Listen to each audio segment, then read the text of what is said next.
This video is all about how to build the perfect rail network. That is, how to build a rail network that never deadlocks. Deadlocks are particularly annoying because the only way to resolve them is through manual intervention. There is no automatic way to resolve a deadlock. So in a game all about automation, what we want to do is prevent any deadlocks from happening in the first place. So to do this, I've come up with a list of rules, which when followed, will prevent any deadlocks from forming. I've developed and successfully implemented these rules while building this mega base you see in the background, which I did a whole video about, because this particular base uses lots and lots of really long trains. That is, the standard length train is 130, and some of the mixed length trains go up to 780 cars long. So preventing deadlocks on this network was really important. So then you might be thinking, did this video really have to be 4 hours long? Is this just another train signal tutorial that's way too long for its own good? And I promise you, this is not just another train signal tutorial, because this is how to build a perfect network. Not any old network, a perfect network. And you can thank me for condensing it down into 4 hours. And I promise you that it is information dense, very information dense. Now, if you don't have time to watch the whole thing, you can just watch the summary and conclusion sections, and these combined only take about 20 minutes. But if you're the kind of person to ask, but why though? Well, that's where the other 4 hours comes from.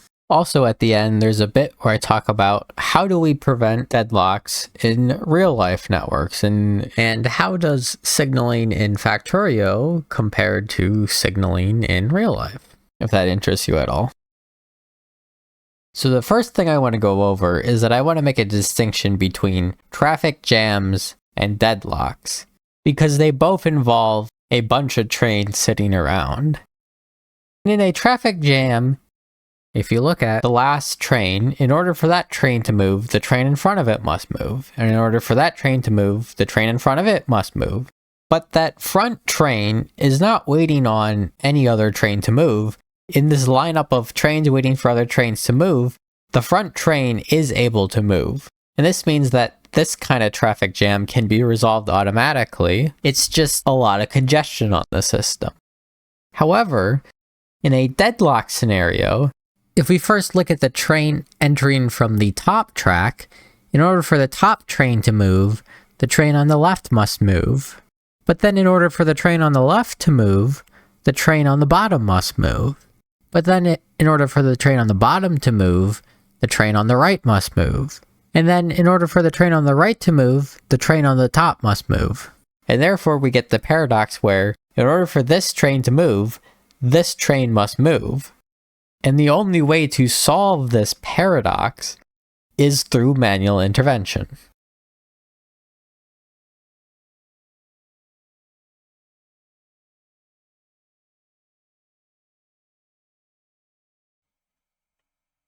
The first rule is proper signaling. And in order to explain what is correct and what is incorrect signaling, first need to do a little bit of overview of what the signals are and how they work. So I set up a couple examples over here. So in this first snippet, we have like an incoming train, and it gets split 1 line in, 2 lines out.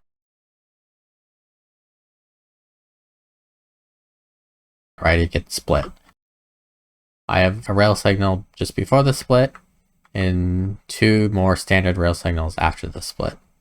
This divides this snippet into 4 blocks, right? We have the block pre-split, we have the junction, and then we have the 2 blocks post-split, right?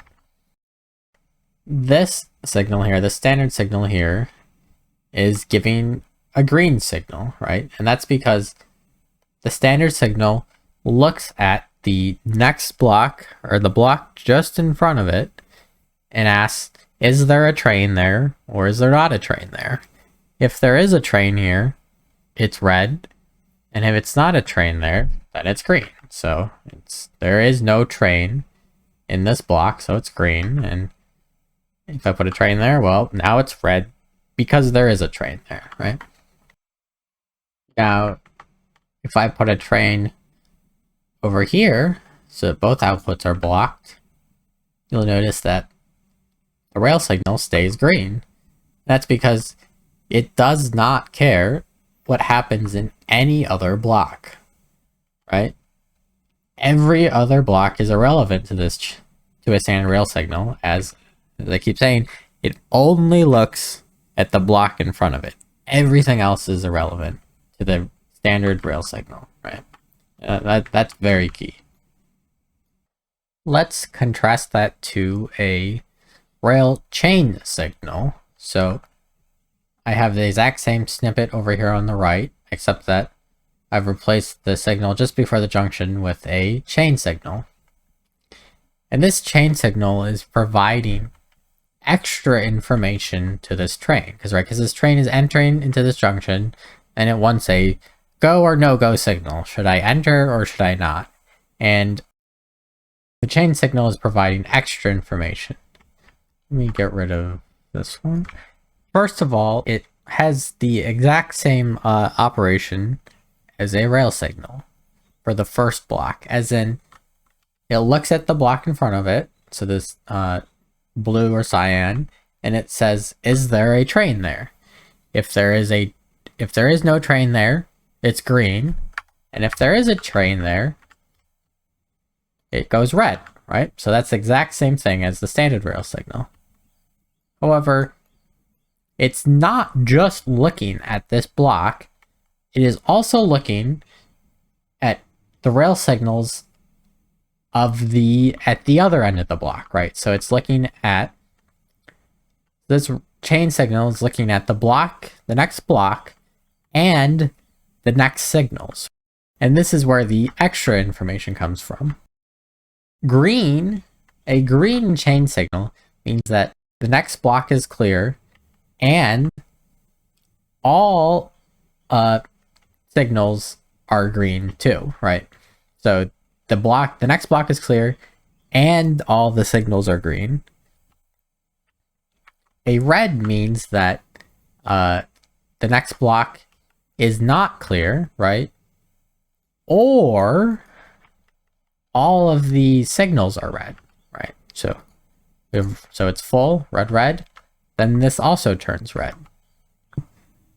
But we also get an additional third state of the rail signal, and that's when we saw it earlier when it's blue. And that means a blue chain signal means that there's at least one green signal and at least one red signal, right? So a blue signal means that the block in front of it is clear, and the next signal, there's at least one green signal, and there is at least one red signal, right? And it doesn't matter which one, right? So we can swap the trains around, and it doesn't matter which one. So the go or no go is no longer just looking at this block, it's looking at this block plus these signals. But these signals themselves are looking at a block, which means that technically this chain signal here is chaining signals together, or it's chaining blocks together, and it's looking at multiple blocks to determine whether or not to give the go or no go signal. So when it's green, that obviously means go, and when it's red, that obviously means don't go, it's blocked.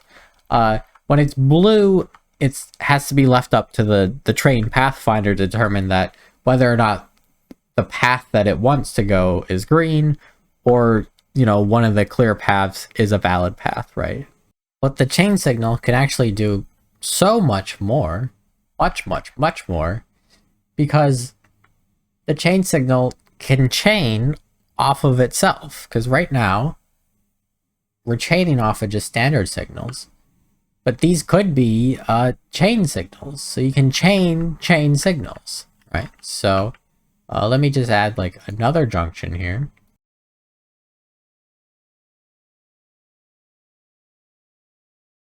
So here we have the initial junction, so which splits, and then on one of the legs it's just a standard rail signal. The other leg, it's a chain signal, which is in front of another junction that splits, and then at the end of that one, we have two standard rail signals. So, say you put a train here, this is red because it's blocked, but this is blue because there's at least one red path and one green path. Right? If I put a train here, this chain signal is blue because there's at least one red path and one green path. And this chain signal, if you have one blue signal, you just chain the blue because a guaranteed one red, one green, at least one red, one green, chains through all the chain signals, right? Another locomotive down on the third and final path. That means these two paths are red, so this chain signal is red. This path is still blocked, so that's red. And that means that this first chain signal is red. So why is this useful, and what does this really do for you? Well, if we look at this scenario, we have like a train entering into a junction here, and it's going to stop here because it's red. And that's because all of the outputs are also red because they're full. And that means that no train will enter into these intermediate junctions, right? So this yellow block here or this magenta block here, no train will enter into these junction blocks until the output train is cleared, right? Right, that's because this chain signal is able to look ahead at multiple blocks in order to look at the outputs, right? And if you contrast that to, say, if I put rail signals here, well, these rail signals would be green because they're only looking at the block ahead. But that means it would allow a train to enter this junction while there is no output, right? Or it would allow a train to enter this junction while all the outputs are full.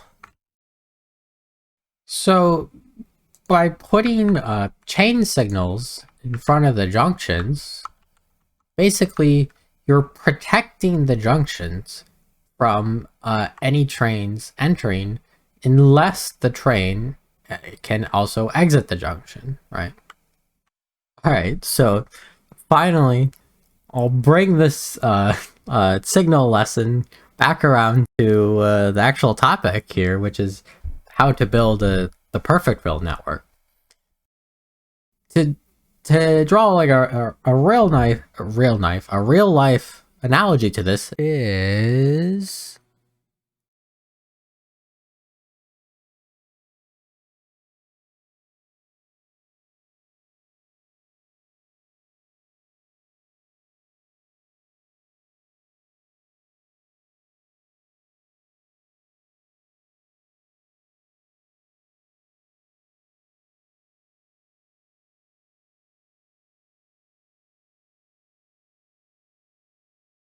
think of like if you're driving a car and you come up to a red light at an intersection, right? So you stop and you're gonna go straight across. Okay, so you wait for the red light, blah blah blah, and it turns green, and you look up and you look across and you see that there is cars there, right? It's full, it's congestion.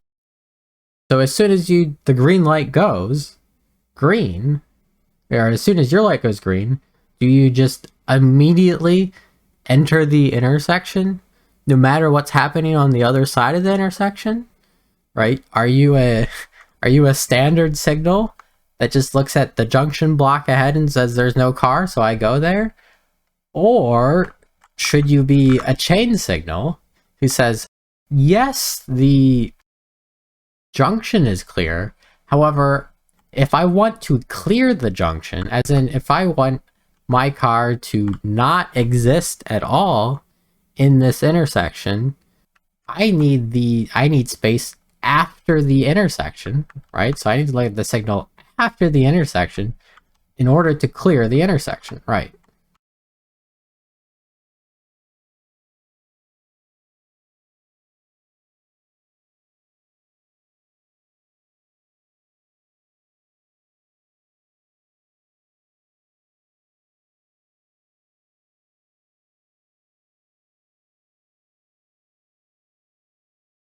So when you get a green signal, should you go green? Well, the answer is maybe, maybe not. You need to look past the intersection. And this is okay for cars because a car is not that long. I mean, it's long. I don't know. What would an average car be like? Depends. Who cares? Whatever. Just call it 16 feet, right? So you only need, in order to clear the intersection needs to be clear, and you need 16 feet past the intersection to be clear.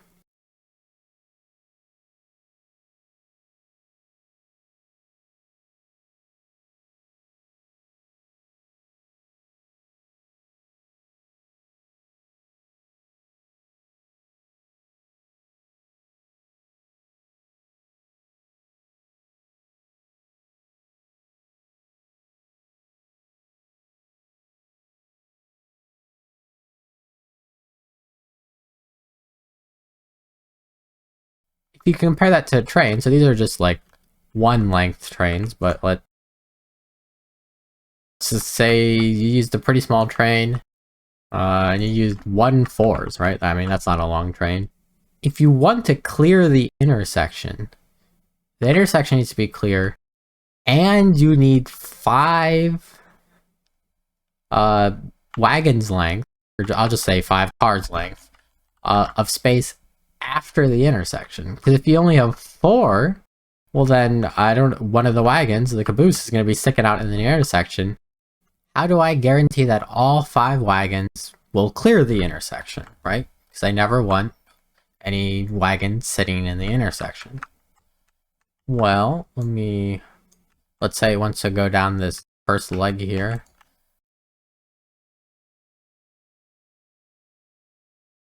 Here we have the leg. This is where it wants to go.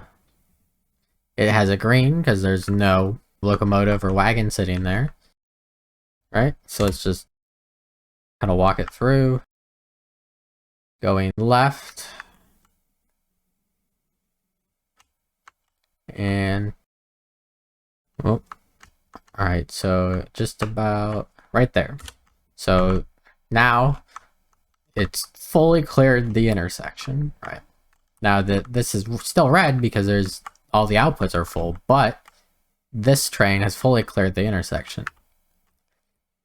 That means that in order to properly signal this,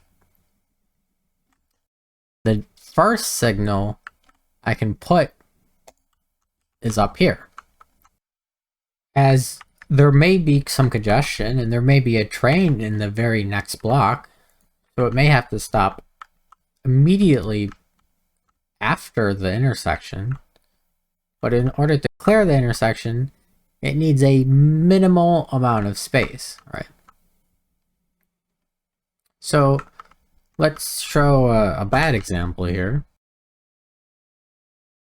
So let's say I put a signal here, which is obviously too short, and I put a train here because there's some congestion, right?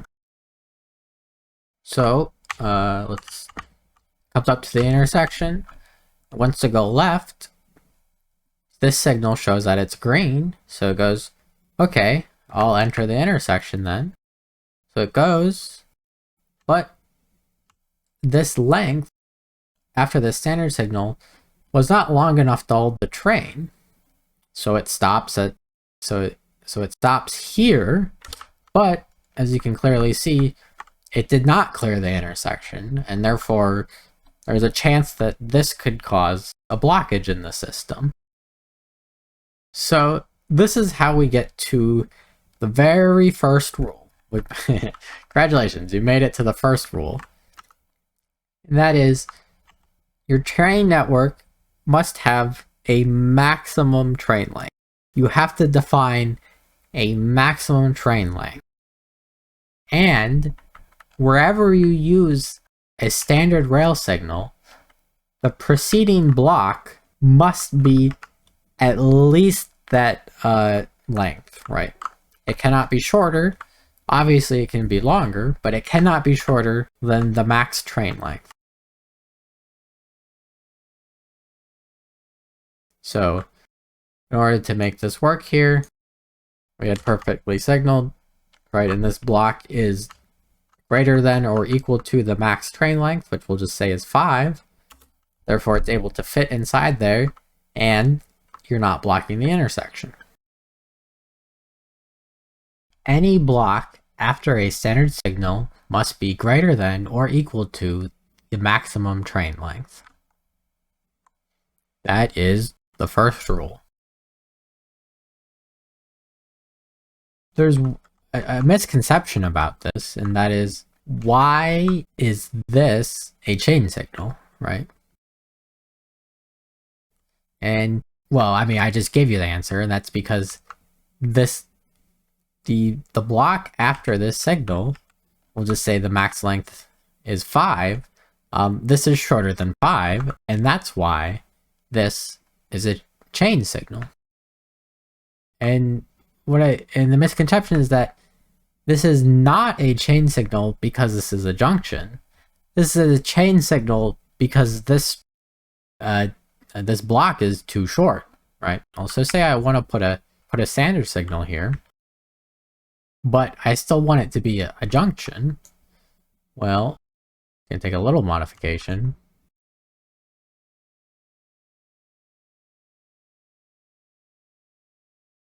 I've done the same thing. I've had this 1 split into 2. However, I've done away with the chain signal. And in order to allow this to work, I've had to extend this, right? And give it enough space so that it could fit a 5-length train in it. So the reason that this had to be a chain signal before had nothing to do with the fact that it was a junction. It's just that at junctions, it's much, much more likely that you're going to have shorter lengths, and you're not going to have room to fit the full-length trains in there. And I'll show what I mean over here. And over here, we have an intersection that you may be more familiar with, and that is the T intersection, or the 3-way intersection. And here we have a 3 ways in and 3 ways out, all combined into one intersection. And what you end up seeing is that in the intersection, you have a whole bunch of chain signals, and then on the exits, you have 1 standard rail signal.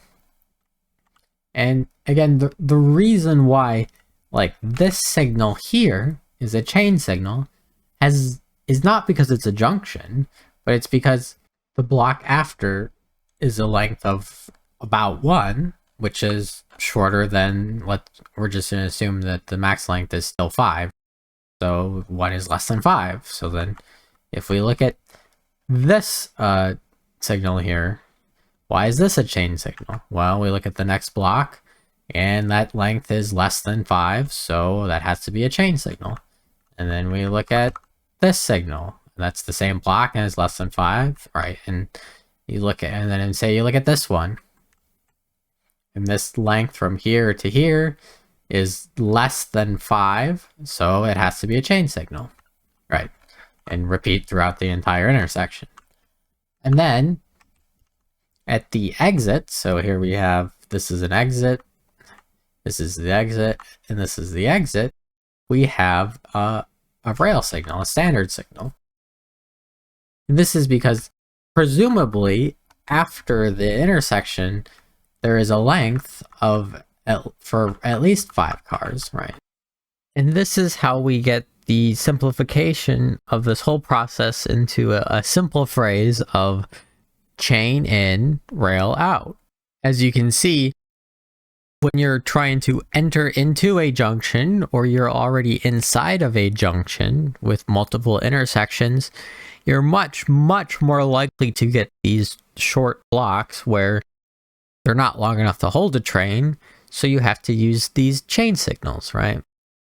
But then when you leave the intersection, you're no longer getting these crossing tracks, and you're no longer getting all these intersections, which means that post intersection, you'll have room to fit a full train, or presumably you'll have room to fit a full train, so then you can put a rail signal there, right? And then as you continue on down the track, these non-junction straight tracks, you can continue to just use rail signals until you get to the next intersection, where then you can use the same mnemonic of chain in, rail out. However, there are limitations to this, and this phrase is not perfect, and you have to be careful how you apply it. So, upon exiting the intersection, we have a standard rail signal. That's because presumably there is 1, 2, 3, presumably there's at least a length of 5 for it to fit in. And that would mean that the next intersection would have to go, we'll just say have to go there, right? Because then this distance between here and here is at least 5. And that should work out for this one too, right? The exit of this intersection now feeds into the entrance of this intersection. Therefore, you need the minimum distance, at least, between these two. But let's say that we put these intersections a little bit closer together. So it worked out when it was, I don't know, somewhere down here. But let's say we put these intersections like right here, and then we connect them up. Well, now we have a problem, because if we look at this signal here, this will not fit 5 wagons, right? This is too short, right? So you've placed the intersections too close together, and now they've kind of merged into one big intersection. So then what you'd have to do is that this has to be a chain signal, and this has to be a chain signal, because these distances are now too short. And now, and effectively, you've merged it into one big intersection, because there's not enough space in between them to have like a stopping point. The problem of intersections merging into each other, basically, the chance of that happening increases with the longer the train you have, right? So if you had a 5-length train as your maximum length, these now merge into one intersection. However, if you're just used like 2-length trains as your maximum length, well then these would be fine, and you can put your standard signals here, because this is large enough for 2, right? For a 2-length. So imagine scaling that up to 130 length, right? So I've been talking about you need 5 length is the example I've been using, and then 2 length. Well, now imagine 130 length, right? And it's easy to see how the entire rail network would just merge into one giant intersection, because you need anytime I put a rail signal, I have to follow the rules, which means that anytime I put a rail signal, I need 130 length between the next rail segment. Right? And the way I do that is that I have a rail signal. Or let's go with the rightmost one. So I have this rail signal, and then you follow it up. Maybe it's easier if I have this one. Yeah. So you have the magenta. It goes up, and then it curls up, winds up, and then unwinds on the other side, right? So in between the intersections, I had to put all this extra track in order to guarantee that it would clear the intersection, right? Now this is like the most heavily congested area because this is the like the inputs and outputs for everything. But say where there's like less intersections, like here, right? These are the exits. I'm exiting the intersection, and I'm going along here. I still have the full 130 length. However, it's actually like stretched out, right? And I don't put another rail signal all the way over here, right? That's because I need that length. So like from here, down, over to the right, and then down, there are no signals, right? So effectively, these are like this would be like a straightaway here. And then this whole thing here is like one big intersection.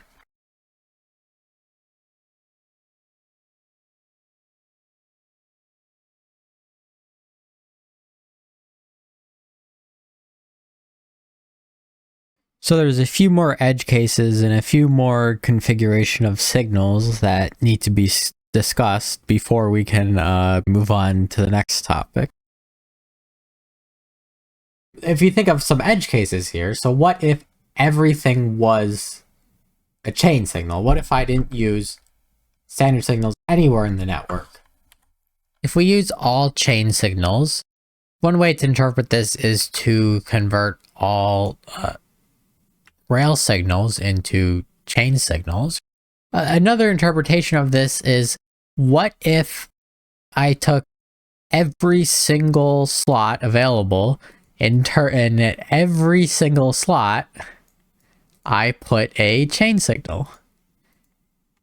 And the thing is, I just put some of the intersections, right? Anywhere you can put a signal, you just put a chain signal, right?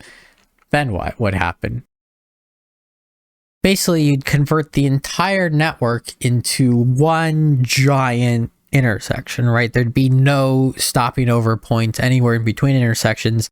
It basically kind of reads as your entire network becomes one intersection.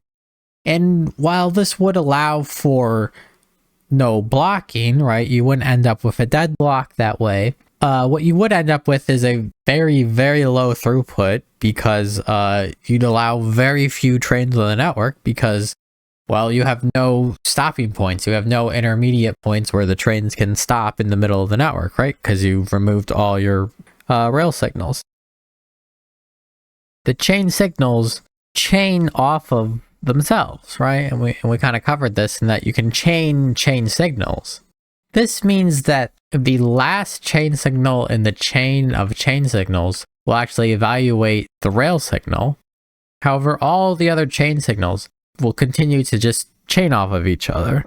This way you can put in extra chain signals, right? You can have extra chain signals, and this does not affect the deadlocking condition. And there is an additional downside in that with spamming all these chain signals, I'm not sure how well the Train Pathfinder does with so many chain signals. I mean, it does well with a large network, but with spamming this many chain signals, and if you repeated this pattern throughout the entire network, there's probably a performance hit to be had for spamming so many chain signals. This explains why we don't just use chain signals everywhere. We would get a deadlock-free network, but throughput would be really low because in between or in the intermediates of the junction, we don't have any rail signals. And what these rail signals are doing are signifying that a train can stop over, right? So if we have this, we assume the max train length is just 2 for this, and then we put a rail signal here, right? By putting this rail signal here, we say, hey, look, this train, it can stop, once it reaches this rail signal, it can stop here, right? And by stopping in this next block, this will not cause a deadlock, right? This is like a safe spot that you can stop in. So then at the other end of the spectrum, if we want to say increase throughput, why don't we only use rail signals? Well, if we look at this, right, this is bad signaling and proper signaling because we didn't leave a long enough space between these signals. In order to use the rail signal, what we did was that we extended out the path so that we could fit a rail signal in here, right?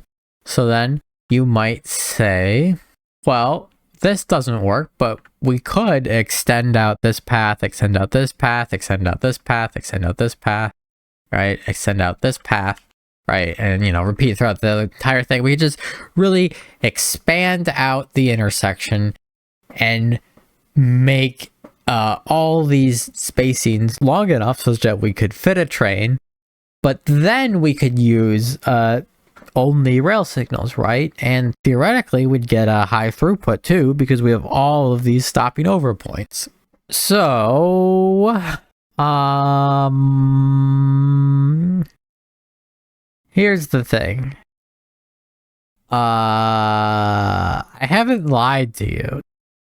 If anything, they've been a little bit misleading or basically just a lie of omission. Because here's the thing about rail signals. By putting a rail signal down, like this one here, this is a valid rail signal. What you're saying is that the train can stop here, right? It's okay for the train to fully stop, and this will not cause a blockage on the network.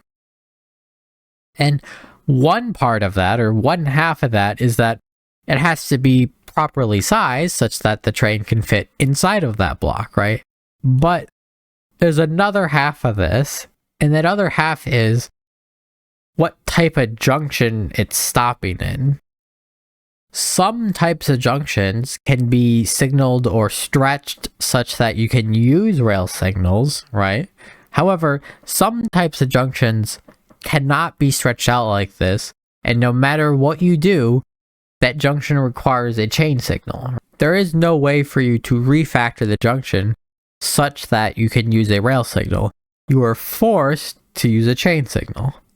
So the second half of this is that the rail signal does require an appropriate length after it. However, it also requires the appropriate junction after it too. Which means that we now have to go over all of the junction types. So the first junction that we're going to cover is the no junction block. And that is that there is no junction, and that is just a straight line. Well, it doesn't have to be straight, it can be curved, but there are no branching options or there are no crossing tracks, right? There is no interaction with any other block. It is just exactly this one block. Okay, and the next one is the Y, or the splitting junction, and this is the one that we've covered a lot already, right? This is our splitting junction that we went over basically everything with so far. And the core concept is that this is one junction block, right? And inside this junction block, you have one input and many outputs, right? And right now the many is modeled by just having 2 outputs, but you're going to have more than 2 outputs. And then the next type of junction is the opposite of the splitting junction, and that is the merging junction, and that is this third one over here. And basically in the splitting junction, we had fewer inputs, and here we have many inputs going down into one output. We're merging multiple paths into fewer paths, right? And then we have our fourth type of junction here, and that is our crossing.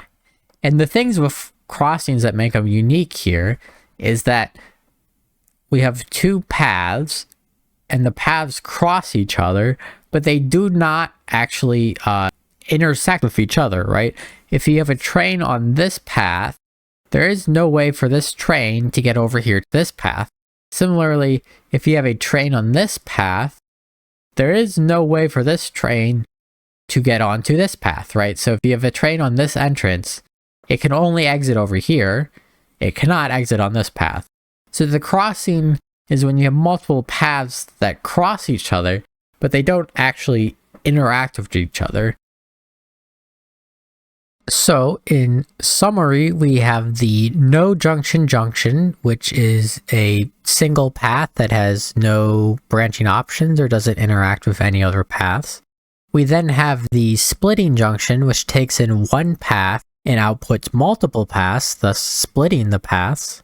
We then have the merging junction, which inputs many paths and outputs one path, thus merging the paths together.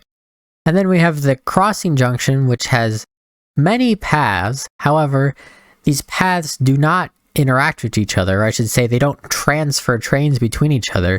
They merely cross over each other. For each of these junctions that start with a chain signal, let's suppose that we want to convert all of these chain signals here on all these junction types into a rail signal.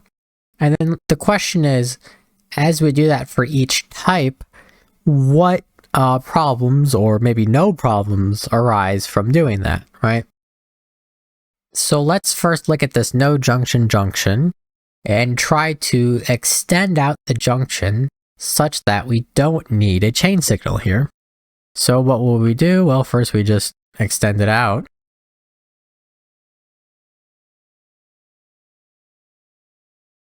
And then let's suppose, since we extended this block out, now a train could also be sitting inside this junction block. But then we also have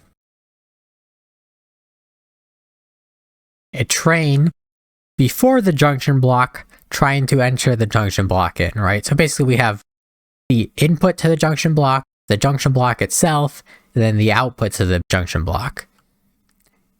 And what you can see here is that if this train sits inside of this junction block, and again, this is the no junction junction block, it doesn't cause a deadlock, right? And it does not cause a deadlock because, one, we're following the first rule where all the trains have sufficient size, which means that they're physically not blocking, and two, we're not logically blocking any other paths, right? And this is the important part. Logically, we're not blocking other paths here. And why are we not blocking other paths? Because there are no other paths, because this is the no junction junction.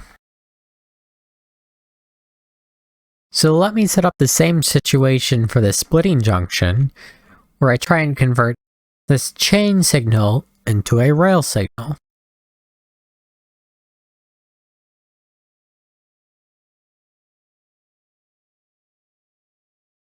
So here's the situation. We have our train at the input of the junction waiting to enter into the junction, and this train waiting to enter wants to go to the left route.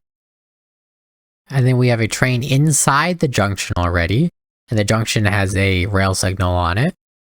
This train inside of the splitting junction is on the right path, and because it wants to go to the right. But then on the output of the right path, we already have a train here, right? So this train sitting inside of the junction is waiting for this train to move in order for it to clear the junction, right? What we did here is that we extended the junction and put the rail signal here, such that we follow rule 1, where there is a sufficient size for the max length train. And therefore, this train is not physically blocking anything right now, right? We have sufficient physical size for this train to fit in.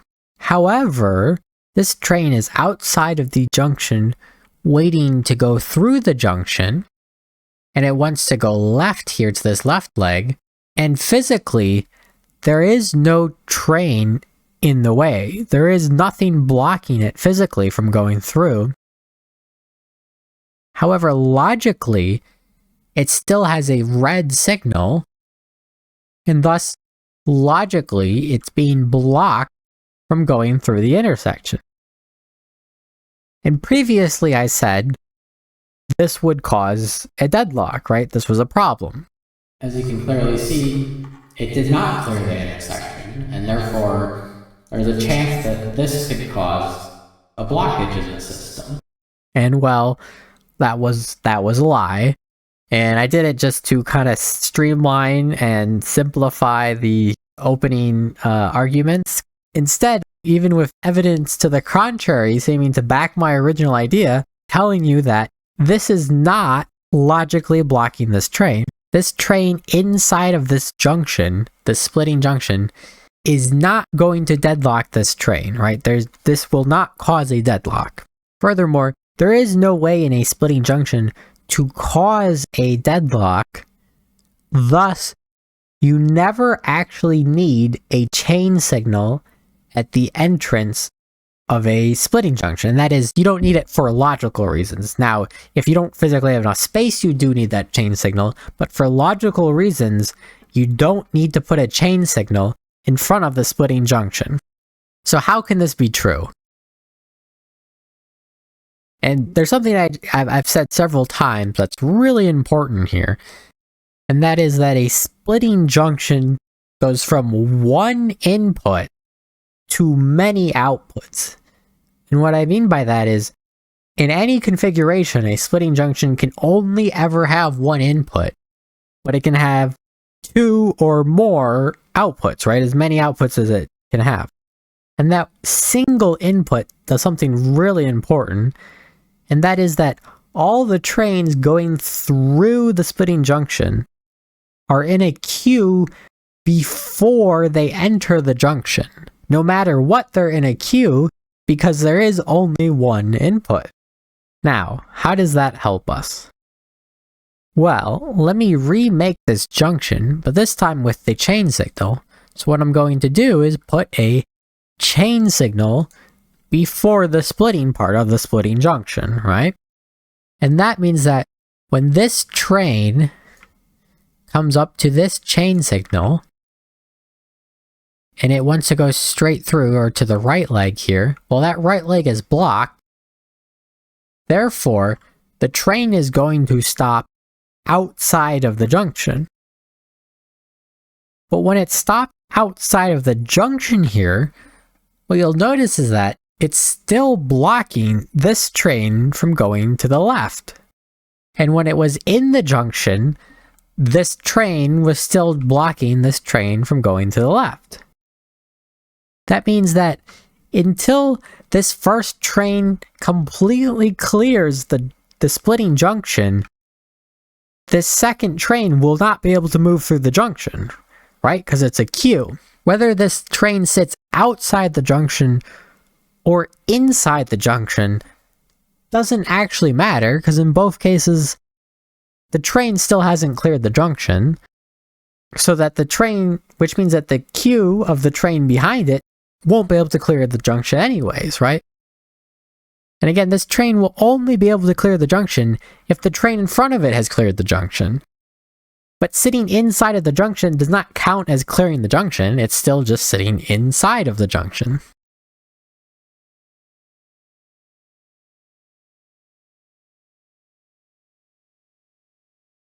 And this is how, with a splitting junction, there is no logical way to cause a deadlock.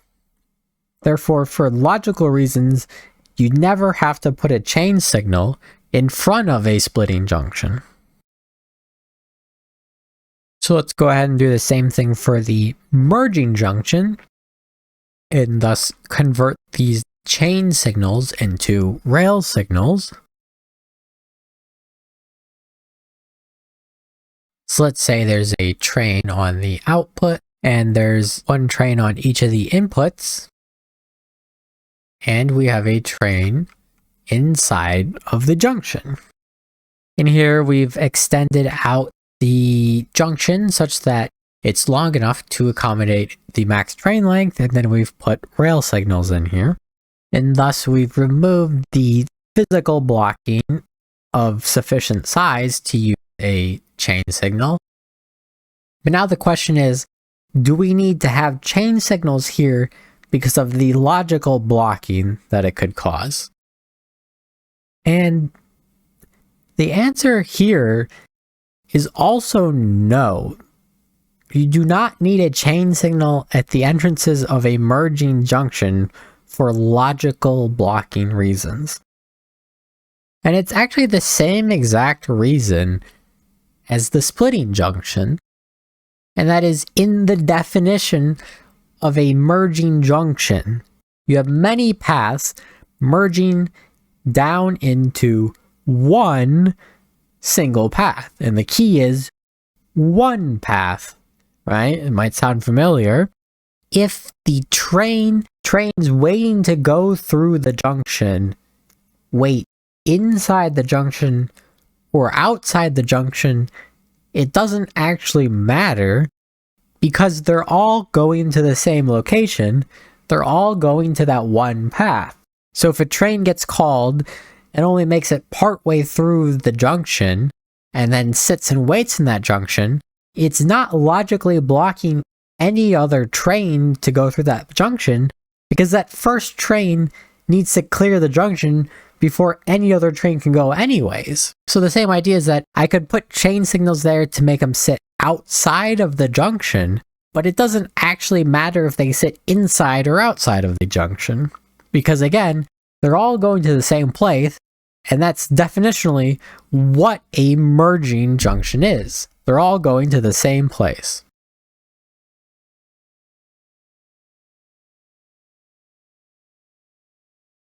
So now, let's go ahead and evaluate the crossing junction.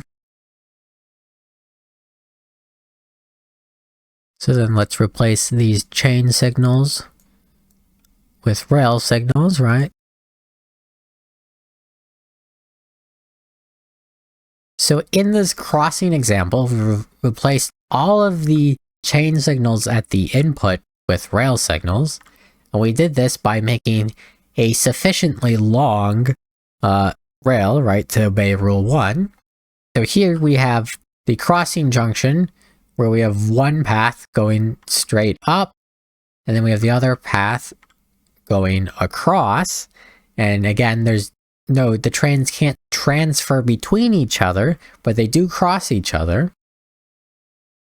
And in this straight path, well, there's a bunch of traffic, right? So we have one train post-junction, and now we have one train sitting inside of the junction because we used a rail signal, and then we have another train pre-junction waiting to go through.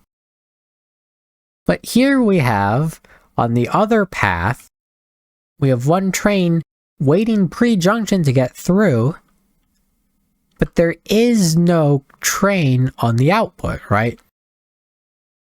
So here we have an example of where physically there is nothing blocking this train to go through. However, logically, it is being blocked because there's a train sitting here inside of this junction. And this is finally where we get to the example where we have to use a chain signal to prevent logical deadlocking. And here we have the case where this train is sitting inside of the junction. And for the other junctions, it didn't matter if the train was sitting inside or outside of the junction, because either all the inputs were the same, all the outputs were the same, or there were no other paths, so it doesn't matter. But here in the crossing junction, we have two paths. And by a train sitting inside of the junction, that train is blocking the path of the other path. Logically, it's blocking the other train path from going. And then this can cause a deadlock, right?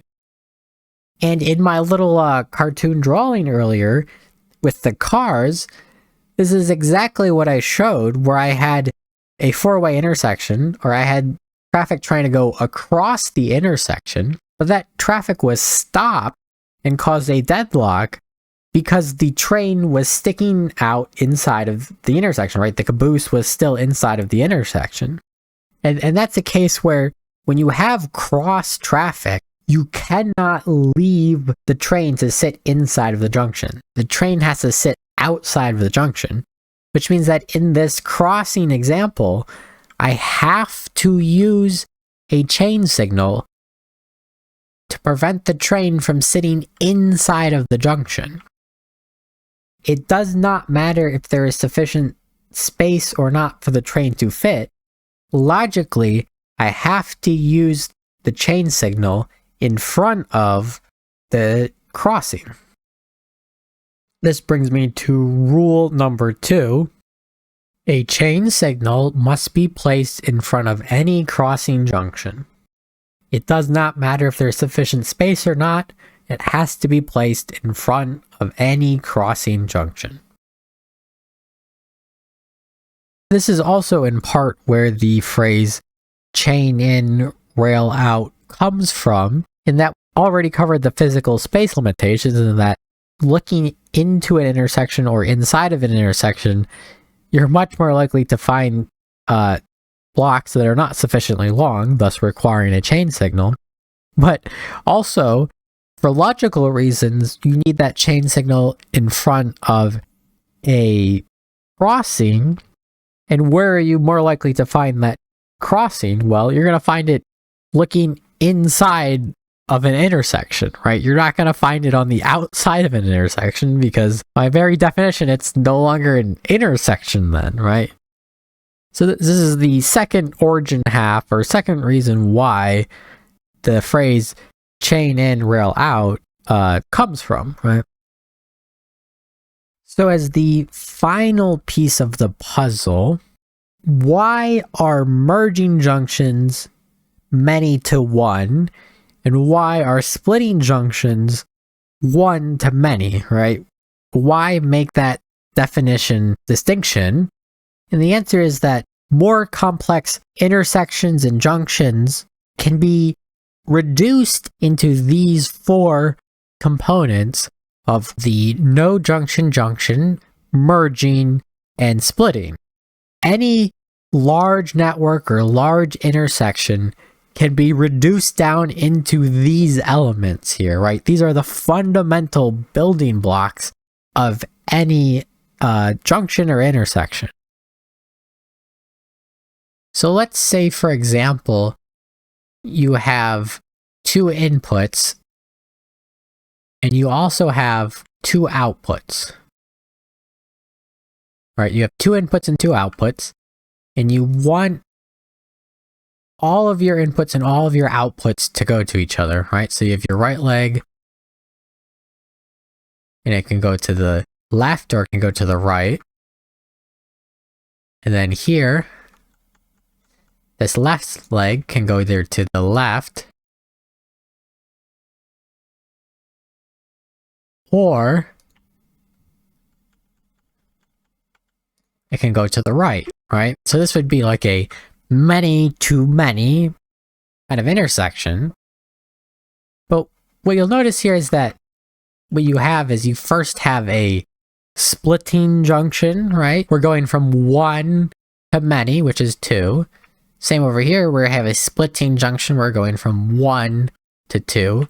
And then we have a crossing here, where we have two paths crossing each other, but not transferring between each other.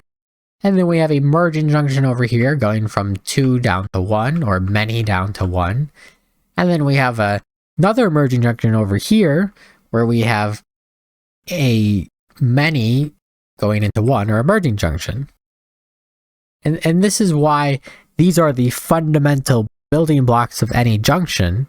This means that you can decompose any complex intersection into these 4 fundamental junction types. So now to bring it back around to, what if you only used rail signals? Based on these junction type decompositions, I'm telling you that you can't do that because in a crossing, you have to use a chain signal no matter if you sufficiently size it large enough. So that should get the wheels turning of how do you make a crossing without using a crossing junction, right? How do you make a functional crossing without actually using the crossing junction itself? Okay. So let me get rid of this.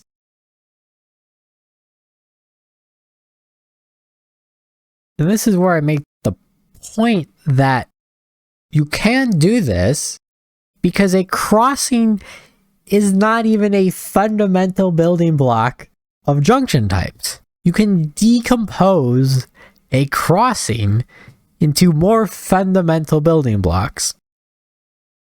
And that is, you can decompose a crossing into only no junction junctions, splitting junctions, and merging junctions.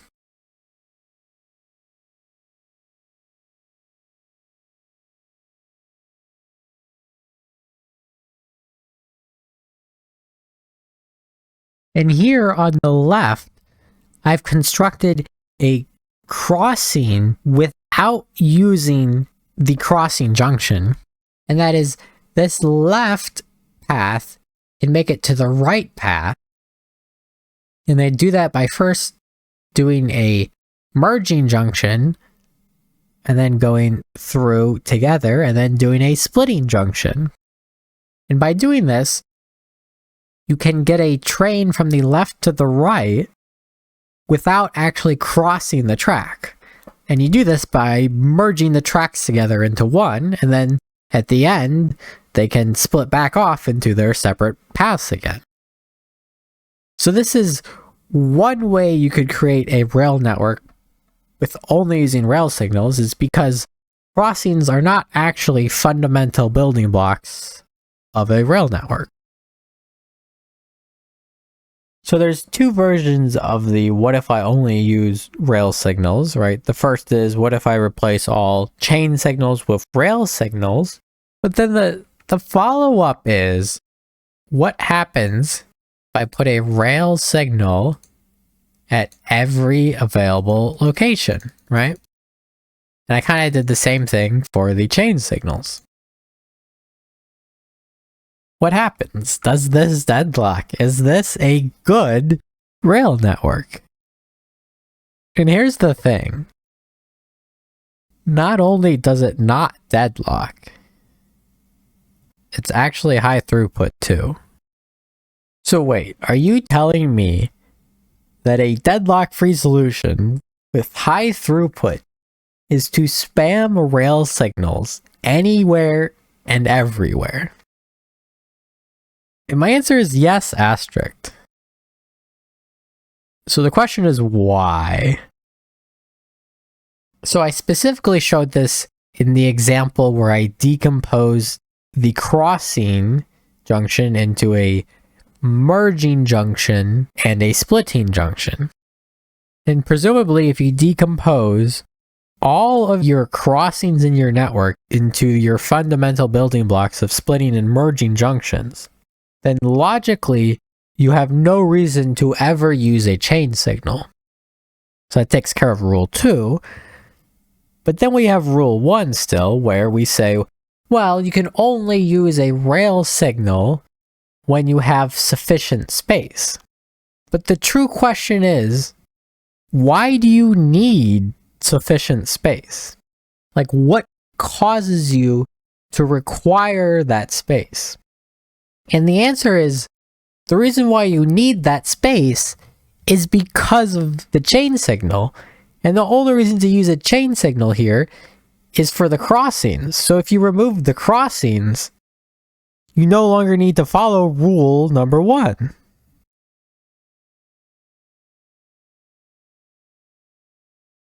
So this brings me back to rule number 1, and we have to change rule number 1 here. Rule 1, the first rail signal post-crossing junction must be greater than or equal to the maximum train length. As in, not every rail signal, just the first one post-crossing junction. Okay, so this should get your wheels turning and thinking here. What the heck am I going on about here? What's even happening? Have I lost my mind? The answer is a little bit, yes, but not completely. Okay, so let's break this down a little bit. So here I have the crossing, and I reset it with the chain signals. And this means that this train will not enter into this crossing junction block unless the output rail signal is green. And here I'm saying that not every rail signal has to have sufficient space, simply that the first rail signal post-crossing has to have enough space. Now, we've already covered why this first rail signal is important, because if we don't have sufficient space, well then this rail signal will give a green signal when there is less space, and what will happen is that the caboose will stick out into the intersection, right? And this causes our initial problem of our logical blocking. But if it does have enough space, none of it will stick out into the intersection, right? Because now it has a sufficient space, so it clears the intersection, and now other trains can go through without being logically blocked. So then the question is, why doesn't this rail signal have to have sufficient space in order to prevent a deadlock? So sufficient space would be somewhere out here, right? But what if I don't give it sufficient space, right? What if I have this magenta block is not the right size anymore? Then what? Well, let's say there's a train up here, so it advances one more block, right? It goes here. Now it's inside this junction, and it's inside this junction. But what you realize here is that this really short magenta junction here is a no junction junction. And how do you cause a deadlock on a no junction junction? And the answer is you don't. There are no other things to interfere with it. And another way to say this is that what happens if the train sits inside of the no junction junction? Nothing, right? Nothing bad happens. It's just sitting inside of the junction. Similarly, what happens if a train sits inside of the splitting junction, right? What happens if I have the caboose, right? What if I do this? Move this guy up, and then have this guy go up to here. What happens if the caboose is still inside of the splitting junction? Does this cause a deadlock? No, we went over this. It does not cause a deadlock because of the queue, right? It does not matter if the train sits inside of the junction or before the junction. It's okay for the train to sit inside of the splitting junction. Same thing with the merging junction. It's okay if the train itself sits inside of the merging junction. It's okay if the train's caboose sticks out into the merging junction. This means that with our no crossing train network, like over here, it does not matter what parts of the train sticks into what parts, because the only junctions inside of this network over here are either no junction junctions, splitting junctions, or merging junctions. And for all of these, it does not matter if the train sits inside of the junction or not.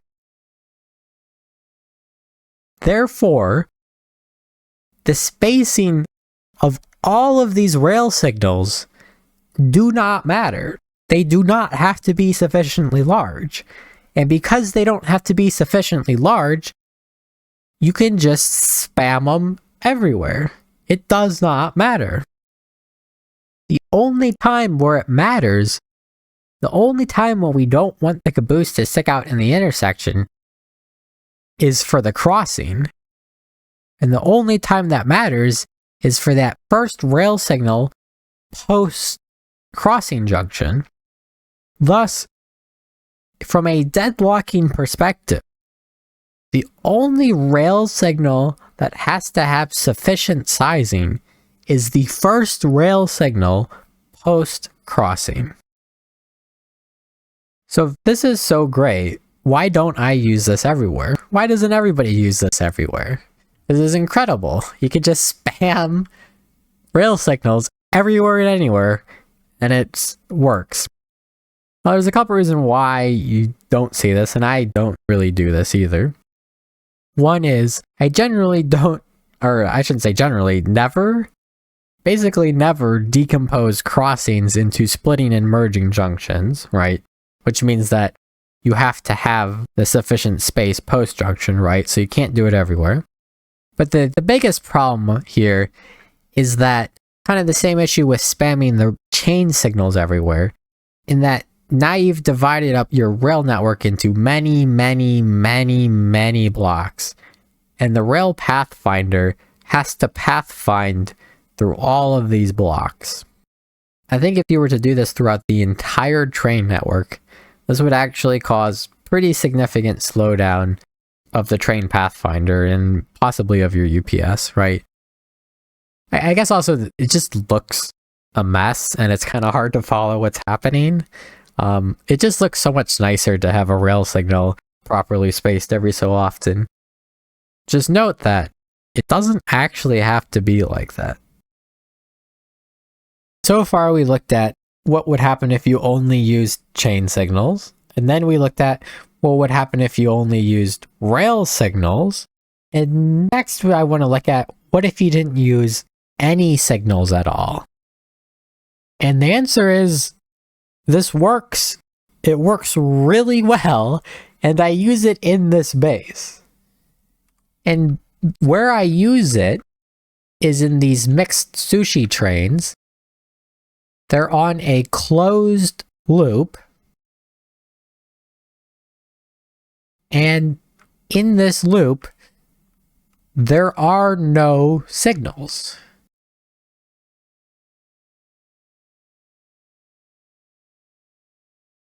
And the only reason why the train doesn't run into itself is because there's one train on the network and it's 2 cars short of running into itself, right? Because this is the start of the train, and this is the end of the train.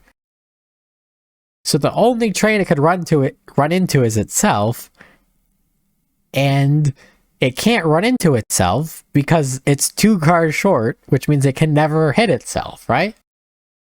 It is a bit of a trivial solution though, because you can only have one train on it at a time. Or can you? And this is where I'll put a pin into it to the future for the second video, maybe, in that how do you make a high throughput network? Part of the solution is no signals at all. And I'll just kind of leave it at that for now.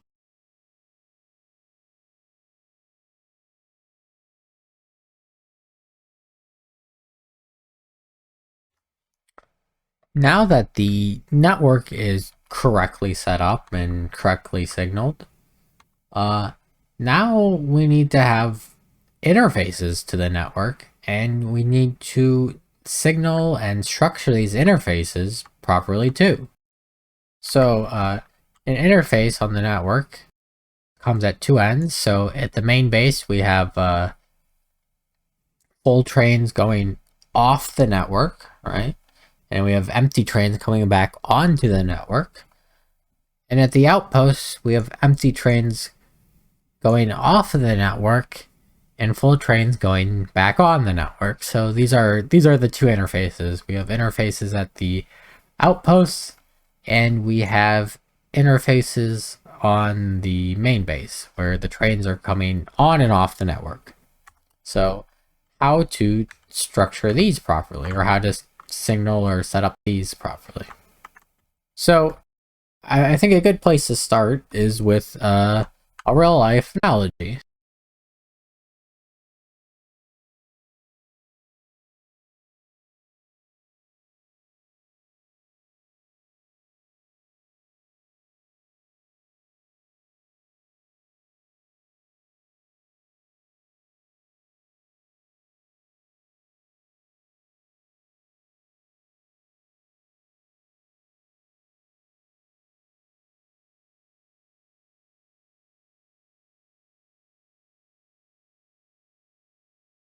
Suppose you're at an airport terminal and the plane landed and it's full of passengers, and you're at the terminal and you need to go onto the plane, right? So there's people at the terminal that want to go onto the plane, and there's people in the airplane that want to go off the plane or into the terminal, right? So they need to swap, right? Everybody needs to swap places, basically. So how do you do this? Well, what happens, well, obviously what happens is that one group goes and then the other group goes. So and in the airplane, the people in the airplane, all the people disembark.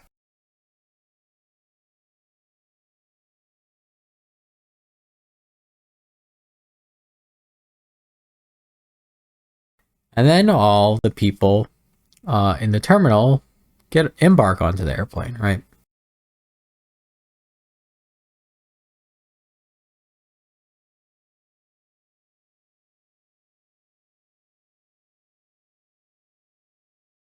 But the question is, why? I mean, it seems obvious, but like, why do that? And like, why exactly do we do that? Even though it seems pretty obvious. And the reason why is due to size, right? So, and basically the fact that terminal, or just, which is basically just a building, is much larger than the airplane. If it doesn't make sense yet, let me go one analogy deeper here. Let me make a programming analogy here. So suppose you have a variable a with some value and a variable b with some value, and you want to swap the values, right? You want to swap the values in a and b. Well, if you naively just said set a equals to b, that won't work because you've overwritten a, and you therefore when you go to set b equals to a next, the value of a is lost, right? It's already gone. So the solution is that when swapping two values, you have to use a temporary third location, right? You have to store the value in some intermediate location. You can't just directly swap, right? So this is also true of our airplane boarding and unboarding example, because you can't just swap people, as two people cannot exist in the same spot at the same time. Like, you can't just have somebody sitting and then somebody else just sitting on their lap, right? That doesn't work. If you want to swap two people, one of the people have to move to a third unoccupied location before the other person can go to the first location, right? You need that third empty location. And where is that third empty location in this airplane example? Well, it's at the airport, it's at the terminal, it's somewhere else in the terminal. It's not in the airplane itself, right? So why do the people get off the airplane first? It's because they need to go to an empty location, and all the empty locations are in the airport, not on the airplane. Okay. So hopefully that makes sense. Maybe I asked why one too many times. The rules are actually kind of simple. So, to bring this away from planes and back to trains, if we have a train sitting on the network waiting to exit, and we have a train off the network waiting to enter, which train should move first, right? And the answer is whichever one has an open space should move first, right? Pretty simple. However, we're after the perfect trail or the perfect train network, and that means we have actually need a stricter definition here, which is whichever one has an open, not just an open space, but a guaranteed open space, right? We need to guarantee this open space. Rule number 3, a train shall not enter the network until it has a guaranteed empty location at the exit. So there are 3 ways to implement this, and I use 2 of them in this case. So the first way is to use, so this is an outpost, or is to enable the train limits, right? So this has a limit of 1, and that is because there's 1, so this coiled train here is like the buffer slot of 1. There's room for 1 train to fit here, and there's not room for 2 trains or 3 trains or 4 trains, right? There's only 1 train that came from the external network and is waiting at this outpost, right? And there's only 1 train because there's no limit to only 1. Therefore, while this 1 is filled, no other trains will be sent to this network, right? So only when this train reaches the stop will another train be sent over here. And thus, a train will not enter the network, or the train will not try to path to here unless the spot is empty. So basically, by using the train limit and providing enough buffer for the amount of trains you limit it to, you're guaranteeing a slot anytime a train passes to it, right?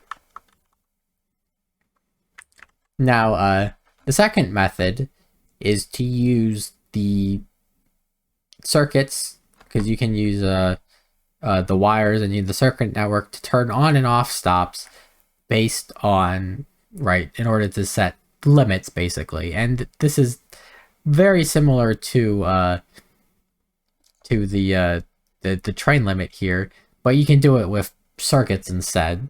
I don't use that anywhere in this space, but it is possible. And the other main way that you can guarantee a location at the exit is to have stackers. But not just to have stackers, to have a guaranteed enough stackers to fit as many trains as possible. And and the way the stackers guarantee is that you have enough so that no matter what train comes, there is a slot open. There's an empty stacker, basically, and that's your empty slot. So this means that you generally need, if you're going to use stackers, you need a lot of stackers. And here's an example where I violate my own rule, because say, let me pick an easy one here. So say I look at this low density structured one, and my inputs are copper plates. So I have 11 trains doing this run, all right? And then I have steel. There's 11 more trains doing this run, so that's 22 trains. And then I have plastic, and there's 4 trains, so it's 25 trains. I could have up to 25 trains targeting this area, which means I could have up to 25 trains in this stacker. But if we count them, I have 1, 2, 3, 4, 5, 6, 7, 8, 9, 10, 11, 12. I only have slots for 12. So, in effect, I do not guarantee absolutely under every single circumstance that there will be a slot here available for a train. However, I've never had an issue because what's the chance that I'm going to need all 22 trains are going to be targeting this, the main base at the same exact time? And the answer is very low, so low that it's never happened. So back to the original question that I proposed. If you have a train waiting to enter the network and a train waiting to leave the network, which one should move first? And the answer is whichever one has an open space, but that wasn't good enough because we want the perfect rail network, so we need to guarantee that open space. So then via rule 3, the train that is exiting the network has a guaranteed open space. Therefore, the train exiting the network should move first.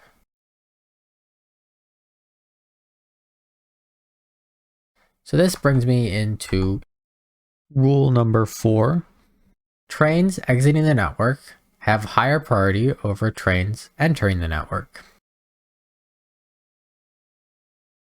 So how does this look in implementation then? If all things are equal, then the exiting train should go first because it has higher priority. However, in the real implementation, things are rarely exactly equal, and therefore this translates to the exiting train should be more likely to go first. So let's look at an example then.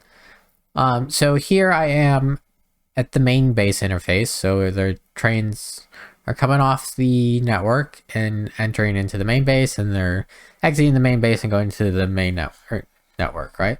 And where does that happen? That happens right here. And these are the trains entering the network, right? So they're going to the left where the network is. And these signals here, which are going to the right, these are trains exiting the network, right? So this is a train exiting the network right now.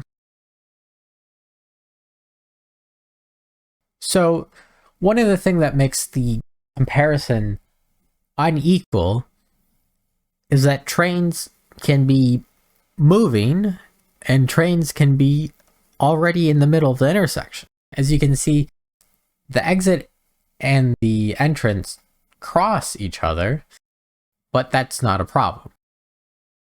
We could have a train entering, moving through the intersection already, and that would block a train exiting the network, right?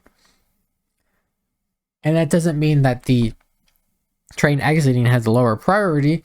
That just means that you're not comparing like for like. If you were comparing a still train and a still train, the exiting train should go first, but here you were comparing a moving train versus a still train, and therefore this moving train has priority.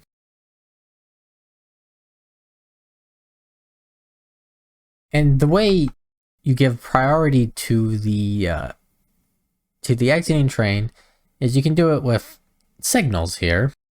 And you may be looking at something here and asking, and what I mean by that is I have this standard rail signal here, and then I have a chain signal right after it.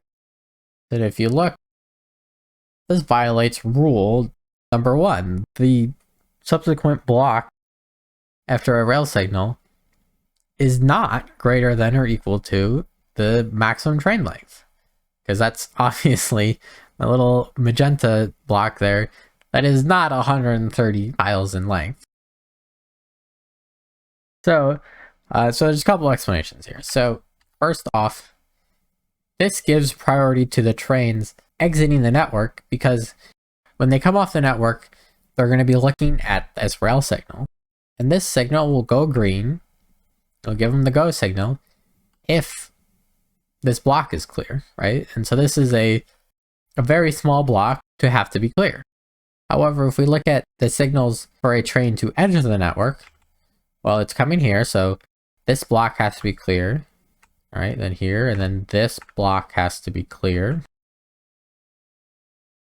All right, and then this block has to be clear, and then this block has to be clear. And let's just say it's going down, right? Just that's like worst case scenario here. And then this block has to be clear, and then this block also has to be clear, and this block has to be clear, and this block has to be clear, and this block has to be clear, and this block has to be clear, and this block has to be clear, and this block has to be clear, and this block has to be clear, and this block has to be clear, and then it finally gets a chain signal, finally gets a standard signal, which means that this block has to be clear. All those blocks have to be clear in order for a train to enter into the network. However, for a train to leave the network, or what was I looking at here?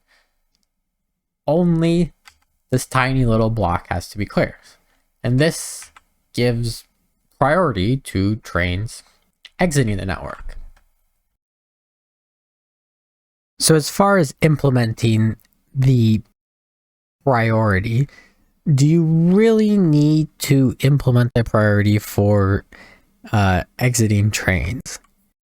And the answer is kind of, but the more important thing that's kind of overshadowed here is that if the exiting trains have priority, what this really means is that the exiting trains cannot be blocked by the entering trains.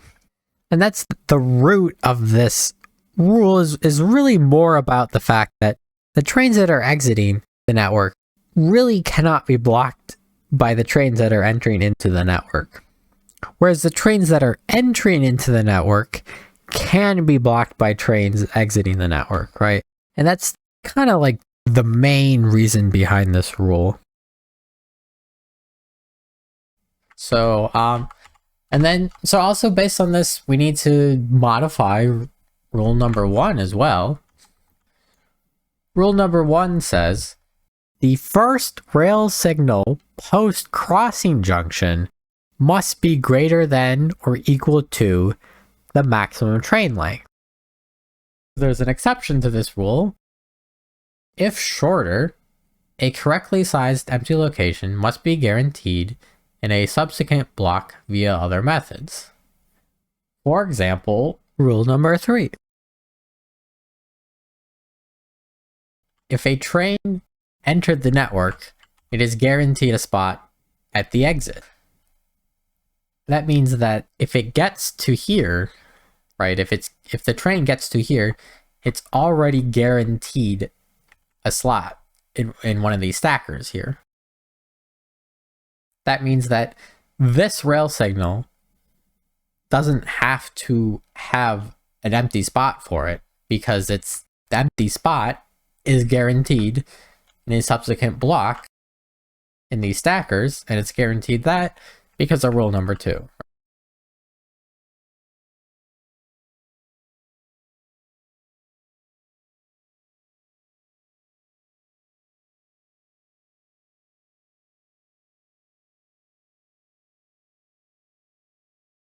This is as good as any other place to put this. And the thing is, all the rules basically have an asterisk on them. That asterisk says you can bypass any rule in whole or part by using the circuit network. And we kind of already saw this with the interface rules, where I'm like, yeah, you could use the train limiter, stackers, or, something, the circuit network. And the thing about the circuit network is that you can read every signal and then write to every signal. And you can read every train station and write to every train station, which means that you could read in all the information and all the status of the network, do some kind of calculation, which is probably some kind of NP complete calculation here, I'm not saying it's going to be easy. And then you can output all this information, write it all out to the network to do exactly what you want it to do, right? And if you set up your simulation properly with the circuit network, you could effectively implement these rules through the circuit network. Now, what would this actually look like in practice? I don't know. That's why it is kind of like an asterisk here. And by the in whole or in part, you don't necessarily have to replace the entire network with the circuit network. Like, say you have one like massive intersection, and maybe you use circuits to control that intersection, but the rest of the network is controlled via the rail signals, right? Just this one main intersection is controlled via the circuit network. Now, that'd be fine because you can enforce this set of rules throughout the entire network. And in part, it's from the rail signals, and in part, it's from the circuit network, right? Depending which part you're going through. And we also saw this a little bit with the, you can disable and enable train stops, thus allowing a train to enter the network or not, right? And you can do this with circuit networks, right? And this is a pretty common use case. So in part, it is fairly easy to enforce some of these rules. But across the entire thing, I'm not really sure what it would look like, because I feel like you'd have to simulate the entire network and all possibilities or something, right? That's why it makes me think that it's some kind of NP-complete solution. I feel like I need to just put this asterisk here, even though I don't entirely know what it means, because I haven't done it, and I don't plan to do it. That sounds like a nightmare. But it is here.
Well, I don't think I've said anything too particularly controversial so far. Seems all pretty logical, but this might be the first controversial statement.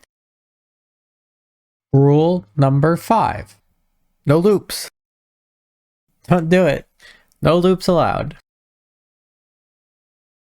Probably best explained if I just start by diving into an example for this one. Okay, so here I've set up a very simplistic network, right? We have a loop with 2 train stops, one at the top, one at the bottom, and then we have 4 rail signals.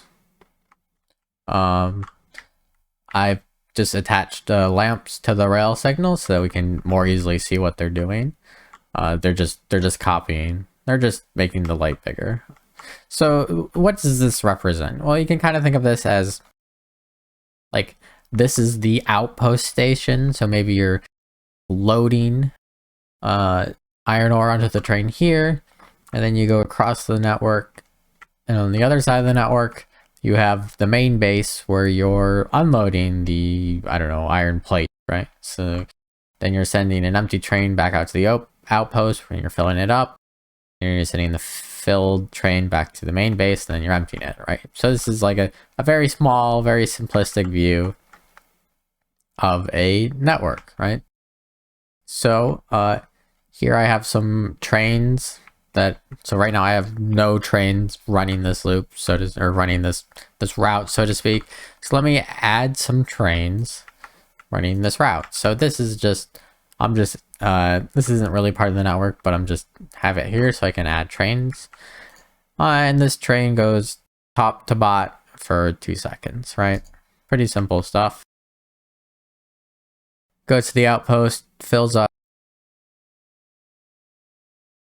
goes to the main base, empties out, and then it'll go back to the outpost to fill up again, right? All right. But let's say 1 train isn't enough, so I need more than 1 train to do this. All right, so let me add a 2nd train to do the same exact route. And I'll just keep looping and looping around. Again, still not a whole lot going on. Oh wait, let's just say I need more throughput. I need another train to do this route. All right, so let's add another train in. And it just loops around and it just works. I mean, there's nothing wrong here.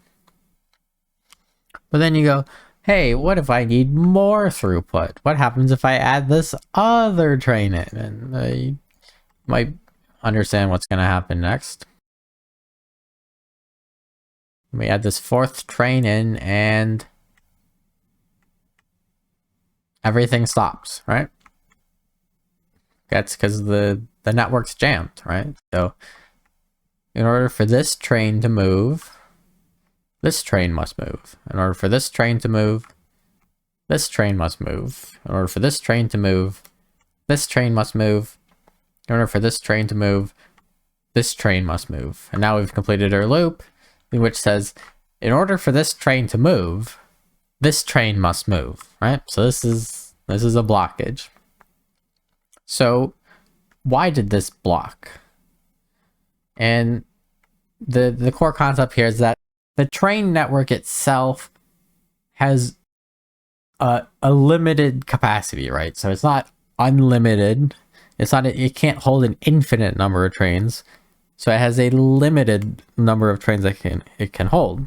And if you exceed that limit, the network will just block.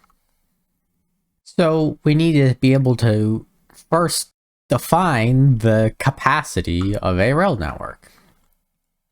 And with this simplistic network here, it makes it pretty easy to define, or you might see a pretty obvious correlation, and that is the capacity of the rail network is the number of standard signals minus 1. We have 4 standard signals in the network.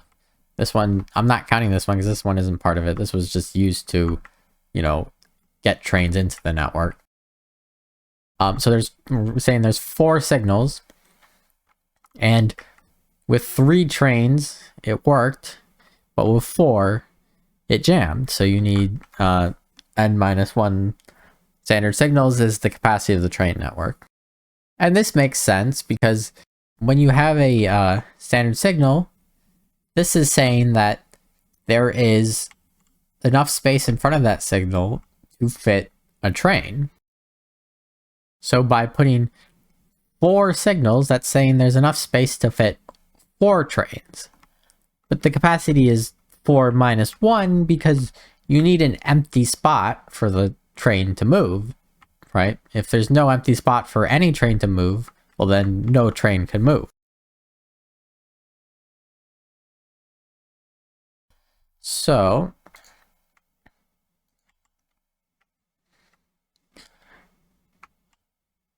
now we have 3 trains on the network and everything can move normally again. So another question might be, let me just stop this one. How do chain signals affect this? And the answer is chain signals don't count because they're not guaranteeing an empty space, right? So if I were to change this to a chain signal, and then just send this to top, right? On this network, we have 3 trains, but we only have 3 standard signals because I've changed this one to a chain signal. So if we evaluate this, in order for this train to move, this block must be clear, which it is, but then also this block must be clear, which it isn't. So in order for this train to move, this train must move. In order for this train to move, this train must move. In order for this train to move, this train must move. Therefore, we've completed the jam circle again, and in order for this train to move, this train must move. And that's the issue. This is why chain signals do not contribute to the maximum capacity of a network. So in this network, we now have 3 standard signals, and 3 minus 1 is 2, which means that the max capacity of the network is 2. Oops, I went the wrong way. So if I just take this off the network, now I have 2 trains on the network, and this works now, but it's also at capacity. So the problem you could say here is that the loop, right? You're forming a loop. You have a U, or 2 U shapes basically, and you're forming a loop, and by forming the loop, you limit your capacity. So how could you make a rail network without a loop? And here we can look at the double-headed train, right? So we have a wagon, but we have the trains, and we have 2 locomotives and 1 in each direction. So we have a top and a bot, kind of like an outpost and a main base, and we have just the rail network in between. And so this allows the trains to pull into a stop, but then pull into stop and then pull out of the spot because we have a locomotive going in the opposite direction. All right, so this is a network with no physical loops in it, right? Because here we have 2 U-turns following a loop, but here we don't have any U-turns, so we don't have any loops, right? And then this bit, like here, isn't really part of the network. This is just the same thing over here where I just added trains in. So let's go ahead and, I don't know, add more trains in.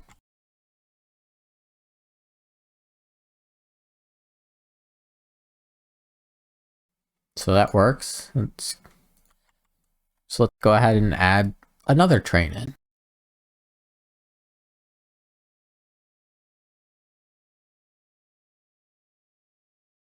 And now you might be, and now let's add the fourth train in to see what happens. Right?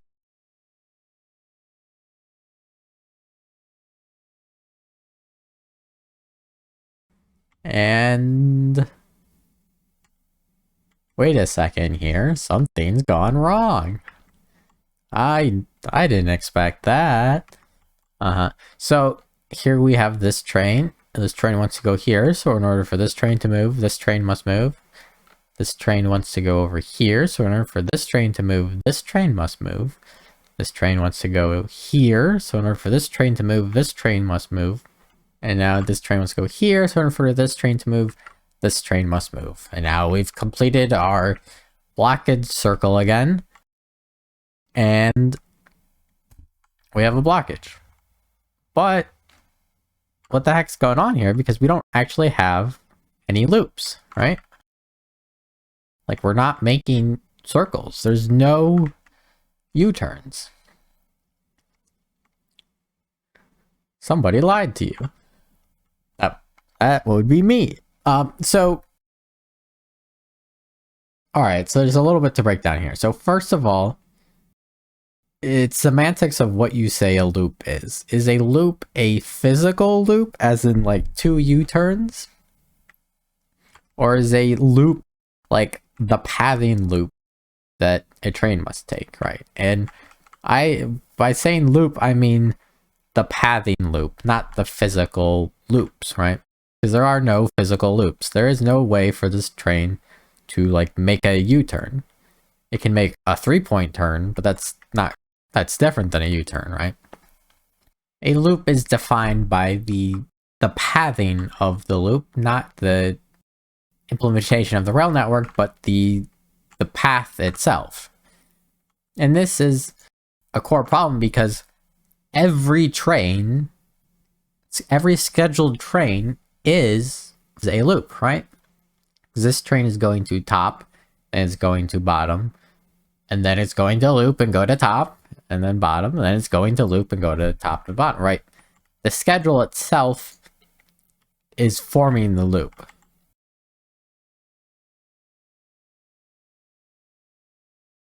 So no matter what configuration of your train network or your locomotives, forward, two-way, bi-directional, single directional, it does not matter because the schedule is going to form that loop for you anyways. So when I said no loops, this was just kind of get your attention, but it's technically not a lie, just barely technically. Okay, so I want to look at a little more realistic example. So, I mean, obviously this is just a loop, and that's only so helpful to look at things. So here I start out with the standard 3-way intersection we were looking at, kind of evaluated earlier. So this is that intersection, 3-way intersection. Let me just extend out. Right, and you can imagine that, like, I mean, that's not that far, but you can imagine this is like 100 tiles, 1,000 tiles, right? It doesn't have to be this exact number of tiles. And then let me just take this and rotate it. Red trees in the way, thank you.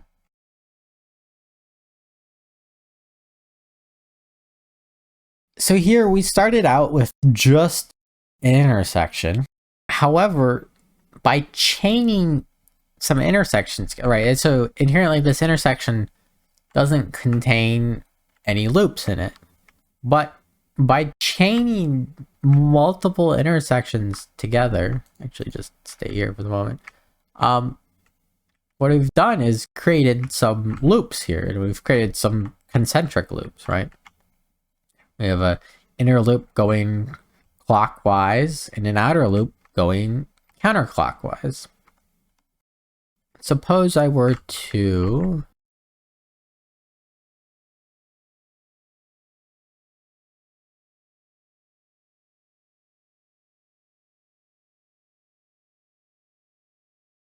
call this top. This is like I don't know, an outpost. And then we have intersections and loops and concentric loops and chaos. And then at the other side,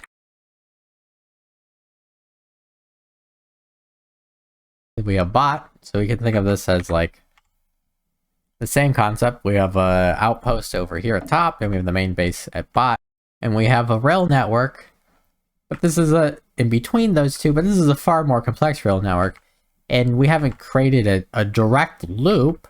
We've created concentric loops, and we've created, constructed a more confusing network, right? So what is the capacity of this network? Well, we need to look at the number of rail signals. So if we highlight this network, we have 12 rail signals. It doesn't seem right. Oh, I guess, okay, so it's counting. So there's 12 total, right? But it's counting this one, and, well, I mean, we're just not really using that. That's not really part of the network. It doesn't go to anything. It doesn't connect to anything. So that's -1, and then probably one over here. That's not part of the network either. I mean, it is, but we're not really using it. So then, this should be 10 rail signals, right? Yep, so there's 10 rail signals. That means that the capacity of this network should be 9. So, let's just show that.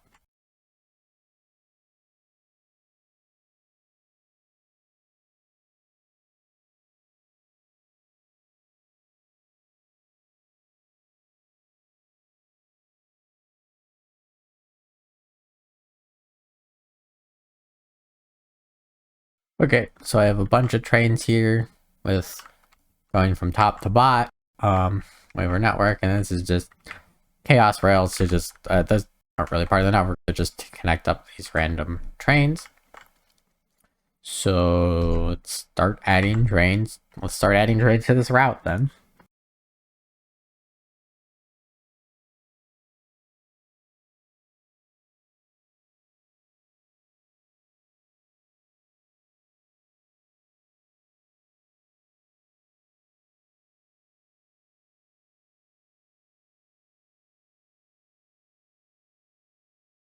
So as the network starts to fill up, right, then it needs an empty space to enter the network, but that empty space may not be at the right, the exact space it wanted, right? It may be somewhere else in the network. So you can see that as we're adding more trains, it kind of takes longer for them to get added to the network because there's only so many empty spaces on the network, right?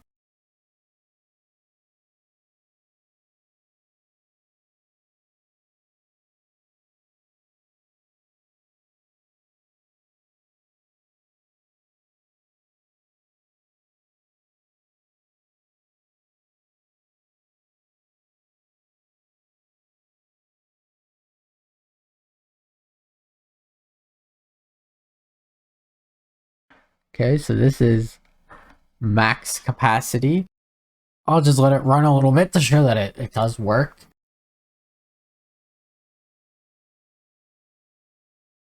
Okay, and then I'll add the number 10. So this should be the train that starts blocking.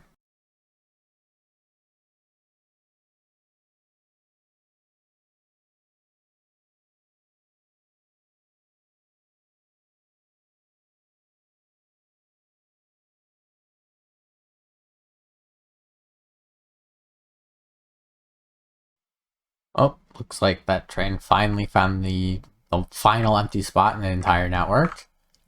And then it filled that final empty spot in the network, and now everything's stuck, right?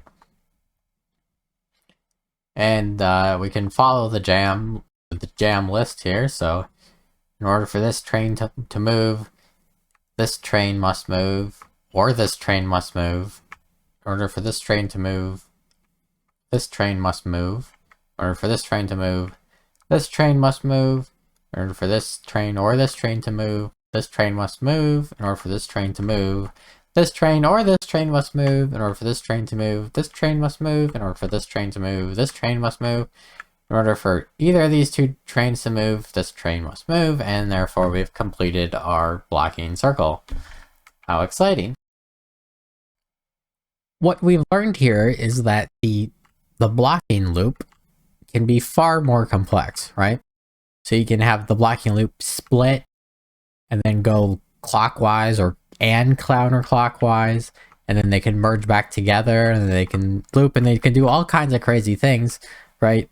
It doesn't have to be a simplistic, like, one-way loop that just has like one path. It can be split, it can be merged, and it can engulf the entire network in itself.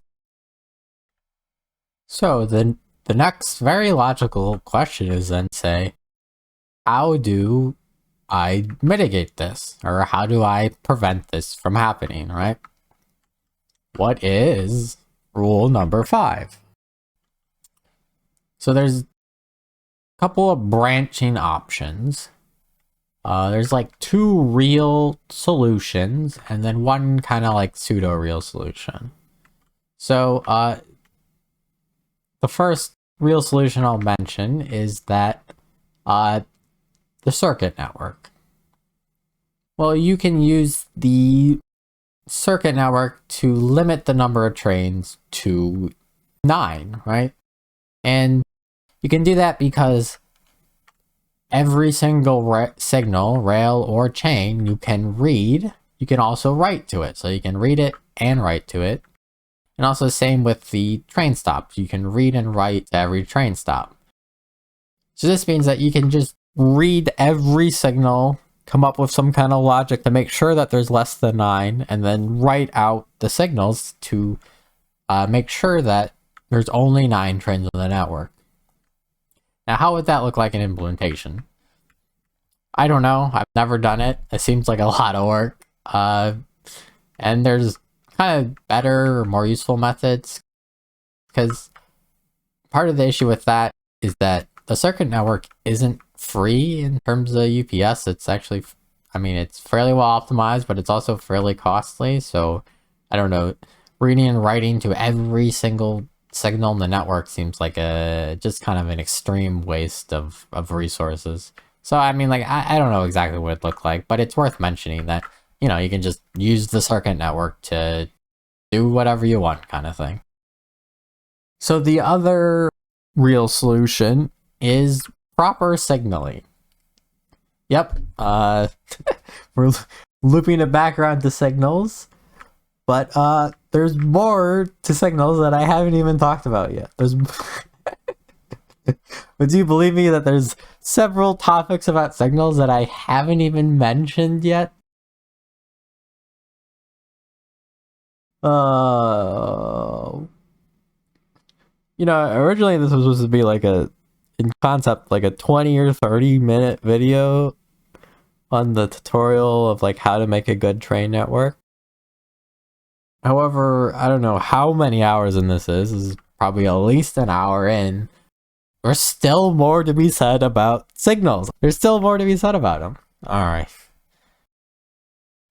I'm going to start by doing a little bit of logical translation here, or just converting logic into some different terms. In this example, there are 10 rail signals. So n is 10, and n minus 1 is the maximum number of trains that can be on the network, right? So 10 minus 1 is 9. Another way to say this is that you need at least one empty space on the network, because you need that empty space for the trains to be able to shuffle between.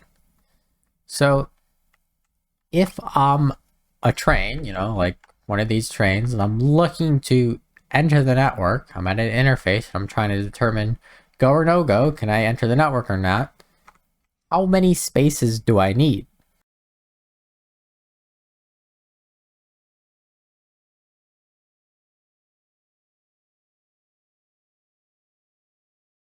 And the answer is I need 2 empty spaces.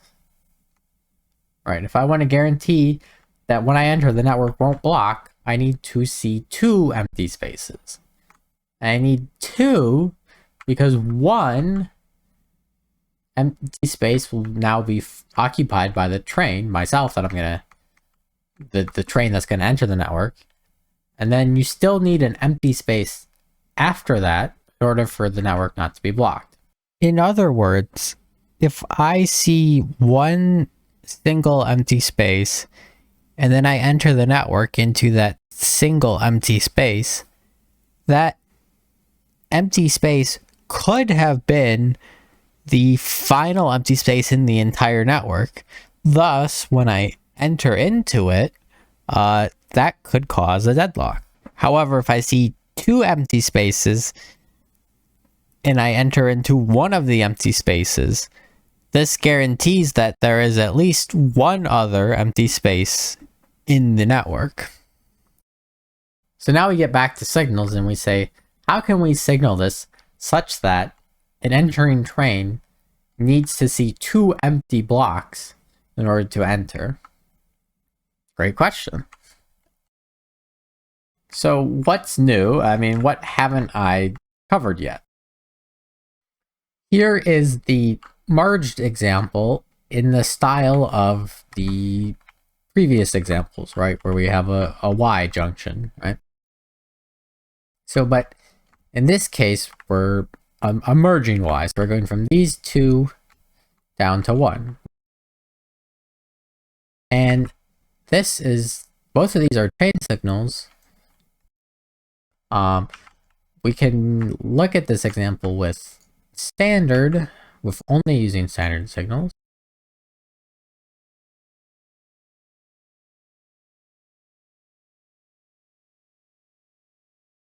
Now you can have standard signals here. Something I wanted to show here with these longer blocks here is the kind of like the logical path versus the physical path, right? So suppose I put a wagon just here. Why is it there? I don't know, because it's there. And what you'll notice is that both signals turn red. But if we follow this path, right? So let's look at this physical path here. We have here, and it's like, this is clear, clear, clear, clear, clear, clear, clear, clear, clear, clear, clear.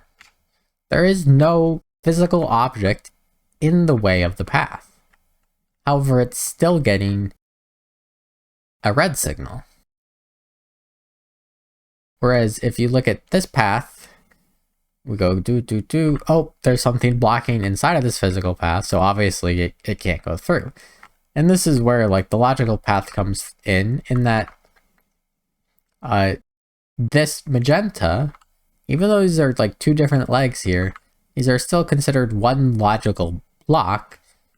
Therefore, if there's a blockage anywhere in the block, if there's a train or train part anywhere in the block, the entire block gets blocked, basically, or gets turned red. So like the logical path is blocked, even though the physical path is not blocked. Previously, we showed 2 chain signals, and I changed them both to standard signals.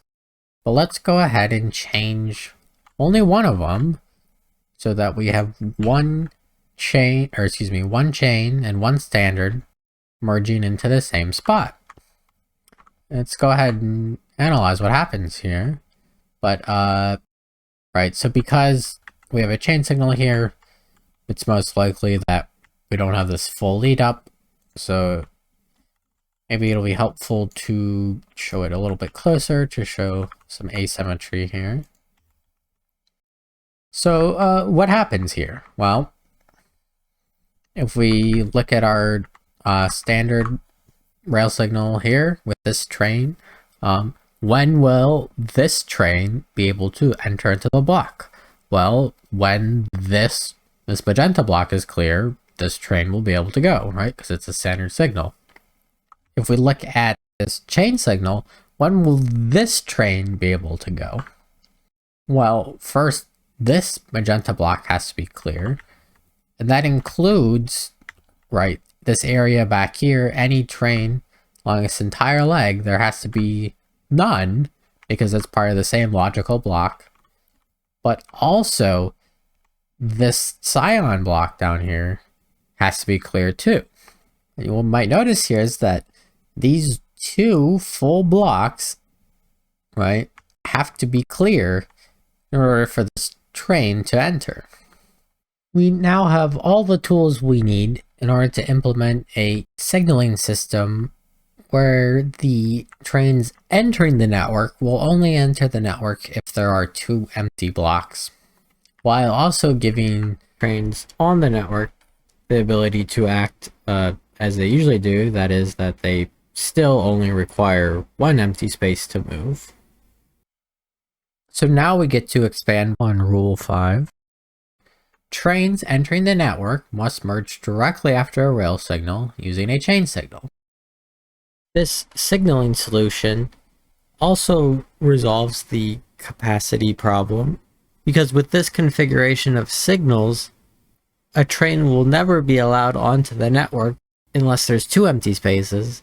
And as we know, if a train is let on the network with two empty spaces, it will never block the network. So let's go back to example 6, the complex network, where we had various junctions and circles and just kind of a more complex network.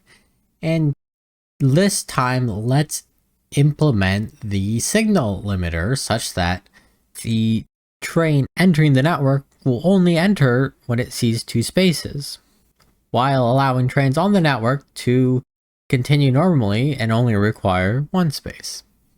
This mess is like trains entering the network. We have them entering on this chain signal, and they can either go straight across or they can make a left and enter down here. So let me go ahead and just turn this to manual so we don't have trains running around while I edit this. Okay, so first, so say trains can enter going straight across. First, we need to look at they merge here. So a train's entering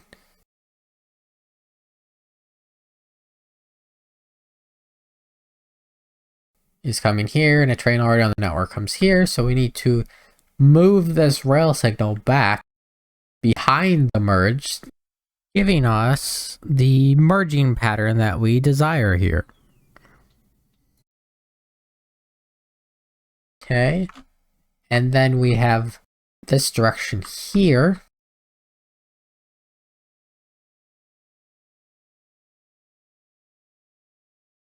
We have to do the same thing where we move the standard signal back behind the merge in order to give the train in the system or in the network one slot movement, while giving trains entering the network the two slot movement. But now we have an issue. We've accidentally merged all of these blocks together, and that's because I can't put a rail signal on this side, so I have to do a little more editing.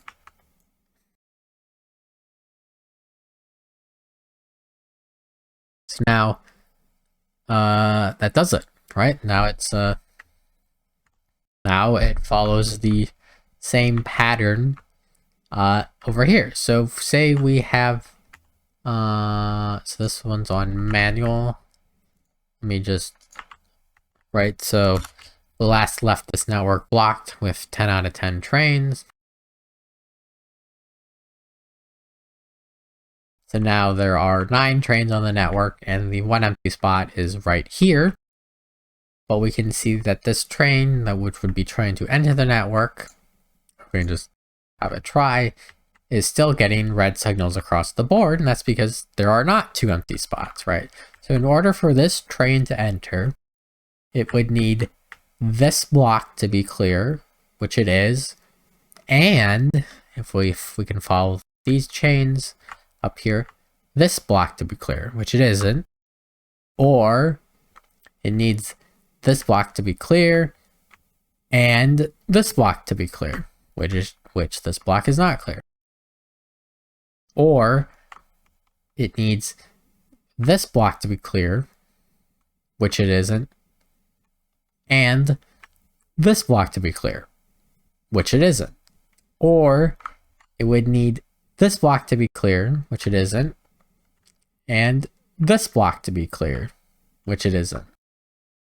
Right, because it needs 2 blocks to be clear. Either way it's trying to enter, it still needs 2 blocks to be clear. And there are no 2 blocks that are clear because the network's at capacity. So we can just have this guy running now, and the network is not blocked, but this train trying to enter will never be able to enter.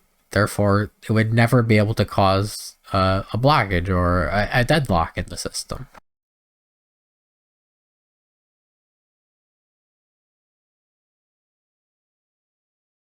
So I just wanted to briefly mention here is that in our earlier examples, in these really simplistic networks, I said, here's the network of 4 signals, and don't worry about this signal over here, right? Just don't worry about it.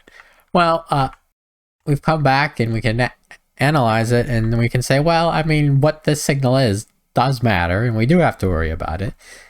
This isn't really part of the network, but I'm just have it here so I can add trains. And in fact, if I had made this a chain signal, this network would follow the exact same follow the exact same design pattern as this. And in fact, it would not block if I had used a chain signal here. However, so you might, the reason why I didn't do that is because you might naively think that, well, okay, entering trains need a chain signal and it's and that's it, we're done. And the answer is no, it's not that simple. You need a merging chain.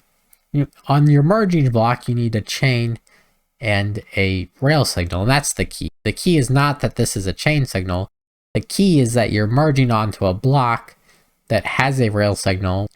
And in fact, when I originally demoed this network over here, this entrance was a chain signal, but it still caused a blockage. And that's because in this network, we had intersections, right? And therefore we had short blocks and we needed some chain signals in this network. Therefore, we didn't get the design pattern of a merging chain and a merging rail signal. We had merging chains, which allowed the train in the trying to enter the network, it allowed that train to enter the network sometimes.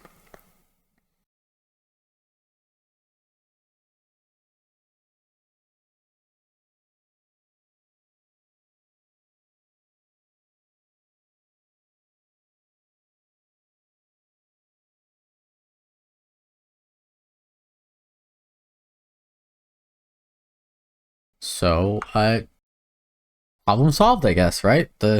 We've solved the problem of the looping laws, right? We've solved the looping problem. Right?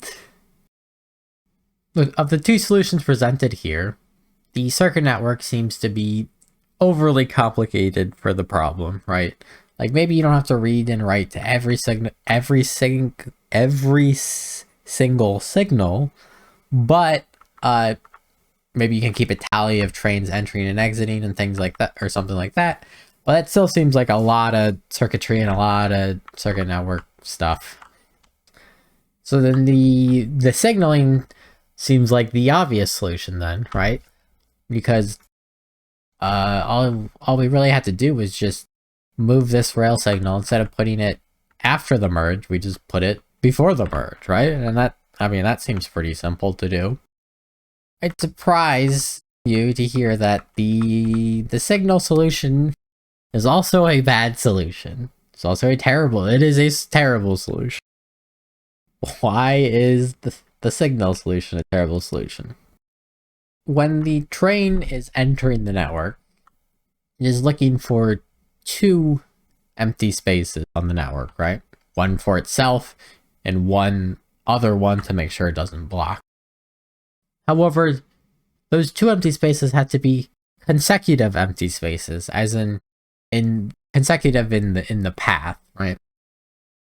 So if you had this empty space at one part of the network, here, and you had an empty space, I don't know, here, right?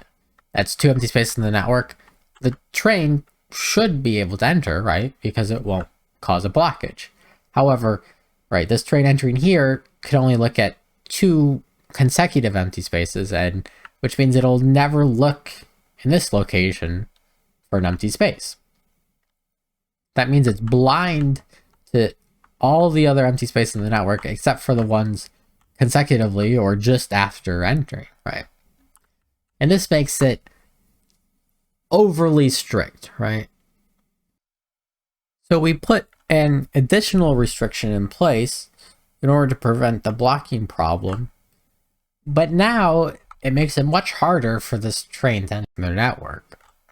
And in fact, we've made it too hard that we can have like a starvation issue, in that you're basically starving the thread or the entering trains from ever entering into the network, because you made it too hard for them to enter, right? You've added too many restrictions on. So let's go ahead and put some numbers to it to see how much more difficult is it. And in order to do that, we need to turn this into a simulation. And in order to turn it into a simulation, we need to make a couple of assumptions. So first, the capacity is still 10 of the network, right? We'll simulate this network. One thing I'll change is that, let's say that a train entering into the network, like this one here. Now, in this example, we had branching paths in ways it could enter, right? And in total, we had it branched once, and it would branch over here, and then it was bound to happen at some point. I was saying, so right, when the train enters, there was some branching ways it could enter. However, I'm going to simplify this and assume that there is only one way it can enter.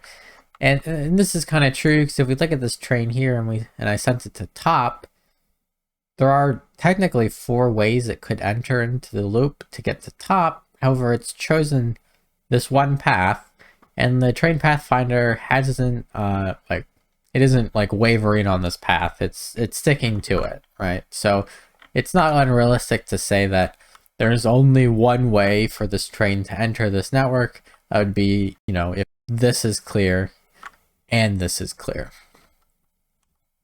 Now, the second main assumption that I'll be making is that, right, in this network right now, there's 9 trains moving around, and that means there's one empty space, which is, moving around basically. And I'm going to make an assumption that that empty space is being randomly moved around. Now, obviously, it's not random at all, right? It's a function of the network. It's a function of the trains and the train schedules on the network, and it's a function of the train pathfinder. And these are all not random. This is a deterministic system here. But, I don't really know how all of these, the exact interaction between all of these mechanics and like how it would all work. I could probably do some experiments and figure a lot of it out and get a better model. But for this very simplistic model, I think just saying the empty space is randomly distributed, or saying the trains on the network are randomly distributed, is good enough to give us insight into what's going on. So let's go ahead and move over to a diagram here so we can see what information we're keeping and what information we're abstracting away in the simulation we're going to run. So this is a diagram of the complex track. And the first thing we have here is that we have all these boxes on the track, basically. And these boxes represent an open slot or an available slot on the network, right? And we have 10 of them because the total capacity of the network is 10, right? So we're abstracting away all the signals, and we're just having these boxes which represent empty spots on the network. Over here we have our trains, right? We have a locomotive and a wagon, and these trains fit into these slots, right? And these things represent the trains that we're going to put on the network. And over here we have this will be the entering path, right? And previously we had it branching, and it could enter down through here, or it could enter across. But in this case, where I'm eliminating all the branching options to enter, and it's only going to be able to enter going straight across, which means that if we were to say this train could only enter with a single empty space, that means that exactly this space would have to be empty for this train to enter, right? So say there's a train over here, and a train over here, and a train over there, or something like that, right? Would this train be able to enter? Yes. And then we say, well, what if I put this train over here? Would this train be able to enter? And the answer is no, because this slot, which I'll call the entrance, is full. What we're trying to find out here is that for varying amounts of trains already on the network, what's the chance that this new train could enter the network, right? And this is where we have trains already on the network, or I should say, or empty spaces already on the network, are randomly distributed, right? So then once they're randomly distributed, we ask, what's the chance of this new train to enter the network, right? So suppose we have this network, right? And we have 3 trains already on the network. If we were to randomly distribute these 3 trains on this network, what's the chance that this train would enter, right? And so sometimes this train's here, sometimes it's here, sometimes it's there, sometimes it's there, right? Sometimes it's there. I'm not rotating them, but like if we were to randomly distribute these trains on the network, what's the chance that this spot is clear? Because if this spot is clear, this train can enter, right? But then it's like, not just what if there's 3 trains, what if there's 4 trains, what if there's 5 trains, right, already on the network, right?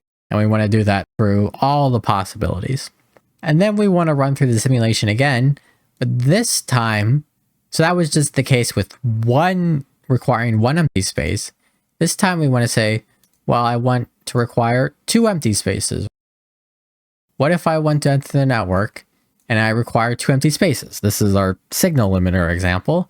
Well, one thing you can see again is that we're not going to do branching options, right? We're going to say, if you want to enter the network and you need 2 empty spaces, that means you need this space and this space to be clear, right? And we're not going to do all the branching options, just to simplify it. And now, but we do the same thing where we say, well, if we have 3 trains on the network randomly distributed, what's the chance that none of those trains end up in these 2 blocks? Because if any trains end up in either of these 2 blocks, this train is no longer able to enter, right? So then we randomly distribute the trains already on the network and ask the question, what is the chance of this train to enter? And we'll do that for a single empty space and compare that to a double empty space. So let's go ahead and look at this in text format, right? And what we're looking for is, what is the chance of this train to enter into the network, right? We have a new train sitting off the network, and we want to know what's the chance of it entering the network. And what that is a probability and a fraction here. And you have the number of ways to arrange trains without blocking the entering train, right? And that is how many ways can you arrange the trains already on the network such that none of those trains already on the network go inside of those special blocks that, are the entering blocks that would be, and because if you put a train into those entering blocks, the new train would not be able to enter. And then that's over the total number of ways to arrange trains on the network. And we want to do this as a function of t, that is the number of trains already on the network. And this ranges from 0 to 10 because our capacity of our network that we're using here is 10. So you can't have more than 10. And you can't have less than 0 because we don't have negative trains or whatever that would be. I don't know. So in the first case here, we want random placement of the trains on the network with a single empty space requirement, right? Because we want to first look at what if you only require one empty space. So here it is in binomial coefficient form as a function of t. Surprise! This is now a probability lesson. So fairly briefly go over the derivations. Don't worry, there's plenty of charts at the end, and I'll basically be explaining the charts, but I don't want to just show the charts and then just be like, trust me. I want to show the derivations, but if you don't follow through at all, that's fine. You can just skip over it, but instead of saying just trust me, here's the work to show it, basically. So here we have our probability or our fraction here, and the denominator is 10 choose t, and this represents the total number of ways to arrange the trains on the network, right? And basically we have 10 empty slots, and then t is the number of trains already on the network. The numerator is 10 minus 1, and 1 is because we're looking for a single empty space, so this would be 9 choose t. And this represents the number of ways you can arrange the trains on the network such that none of the trains go into that special entering block, right? Because if any of the trains get placed in the entering block, the train can no longer enter. So we're saying, how many ways can the trains be arranged such that none of the trains are in that special block, right? And that's why we have 10 minus 1. 1 is because we're looking for a single empty space. Okay, and then we can expand it into factorial form, not Factorio, but factorial form, right? And then we can multiply across, cross out, and then we pull out the coefficients, and then we have our functions stacked to the right, and then you can expand out those, and then cross out like terms. And that means you're left with that 10 minus t over 10, right? This one's pretty simple. And then you multiply it out, and then you get the actual function here, which is there, right? And this is the chance of a train to enter into the network as a function of t trains already on the network. So that's why we go from 0 to 10. And one thing I want to note about this is that our highest order term is t. So this is O of t, or big O of t here. Okay, so let's go ahead and plot that. Across the x-axis here, we have 0 to 10, and this is the number of trains already on the network. And on the y-axis, we have the chance of the train entering, and this goes from 0 to 1, and 1 is 100%, and then we go from 100% at the top to 0% at the bottom, right? So if we look at if there's 0 trains already on the network, what's the chance of this new train entering? And of course, this is 100% chance because there is no way to arrange trains on the network such that it would block the network. And then we look at 10, right? What if there's 10 trains on the network and there's a 0% chance of another train entering the network because all the slots are already filled. And that 10 is problematic because this is, a deadlock here. And then we can also just look at 5 as just a middle point example where if there's 5 trains already on the network, this means there's a 50% chance of that 6th train being added onto the network. Okay, so as I said, it was O of t, so it's linear and not that exciting. So let's go ahead and compare it to something. And that thing we're going to compare it to is a double empty space. So now we have our random placement of trains on the network, but for that new train to enter, we now require 2 empty spaces. So it's the same equation before, except that in the numerator, instead of 10 minus 1 equaling 9, we're now looking for 2 empty spaces, so it's 10 minus 2 equals 8. So we have 8 choose t ways, and then we go ahead and convert it to factorials, and then we pull out the coefficients, expand, multiply it back together, and then we get this equation here. And then to note about this equation is that the highest order term is now t squared, right? So this is big O of t squared. So let's also go ahead and plot this one. And now it's, because it's t squared, it's obviously not linear anymore. But we have the same axes here, number of trains already on the network across the x-axis and chance of train entering on the y-axis. And the same as before, when there's 0 trains on the network, there's a 100% chance of that first train being added. And when there's 10 trains already on the network, there's a 0% chance of the train being added. But what you'll note here is that at 9, when there's 9 trains on the network, there's also a 0% chance of the train entering. And this is good, right? This is what we're doing. This is why we have the signal limiter. When there's 9 trains on the network, we do not want another train to enter, right? And this is the purpose of the signal limiter and the double empty space. So let's go ahead and plot these two on the same graph. And here we have the linear and the t squared version. And you can see that there is quite a big gap between these two lines, right? And that gap between these two lines represents the additional restrictions that we're adding onto the network, right?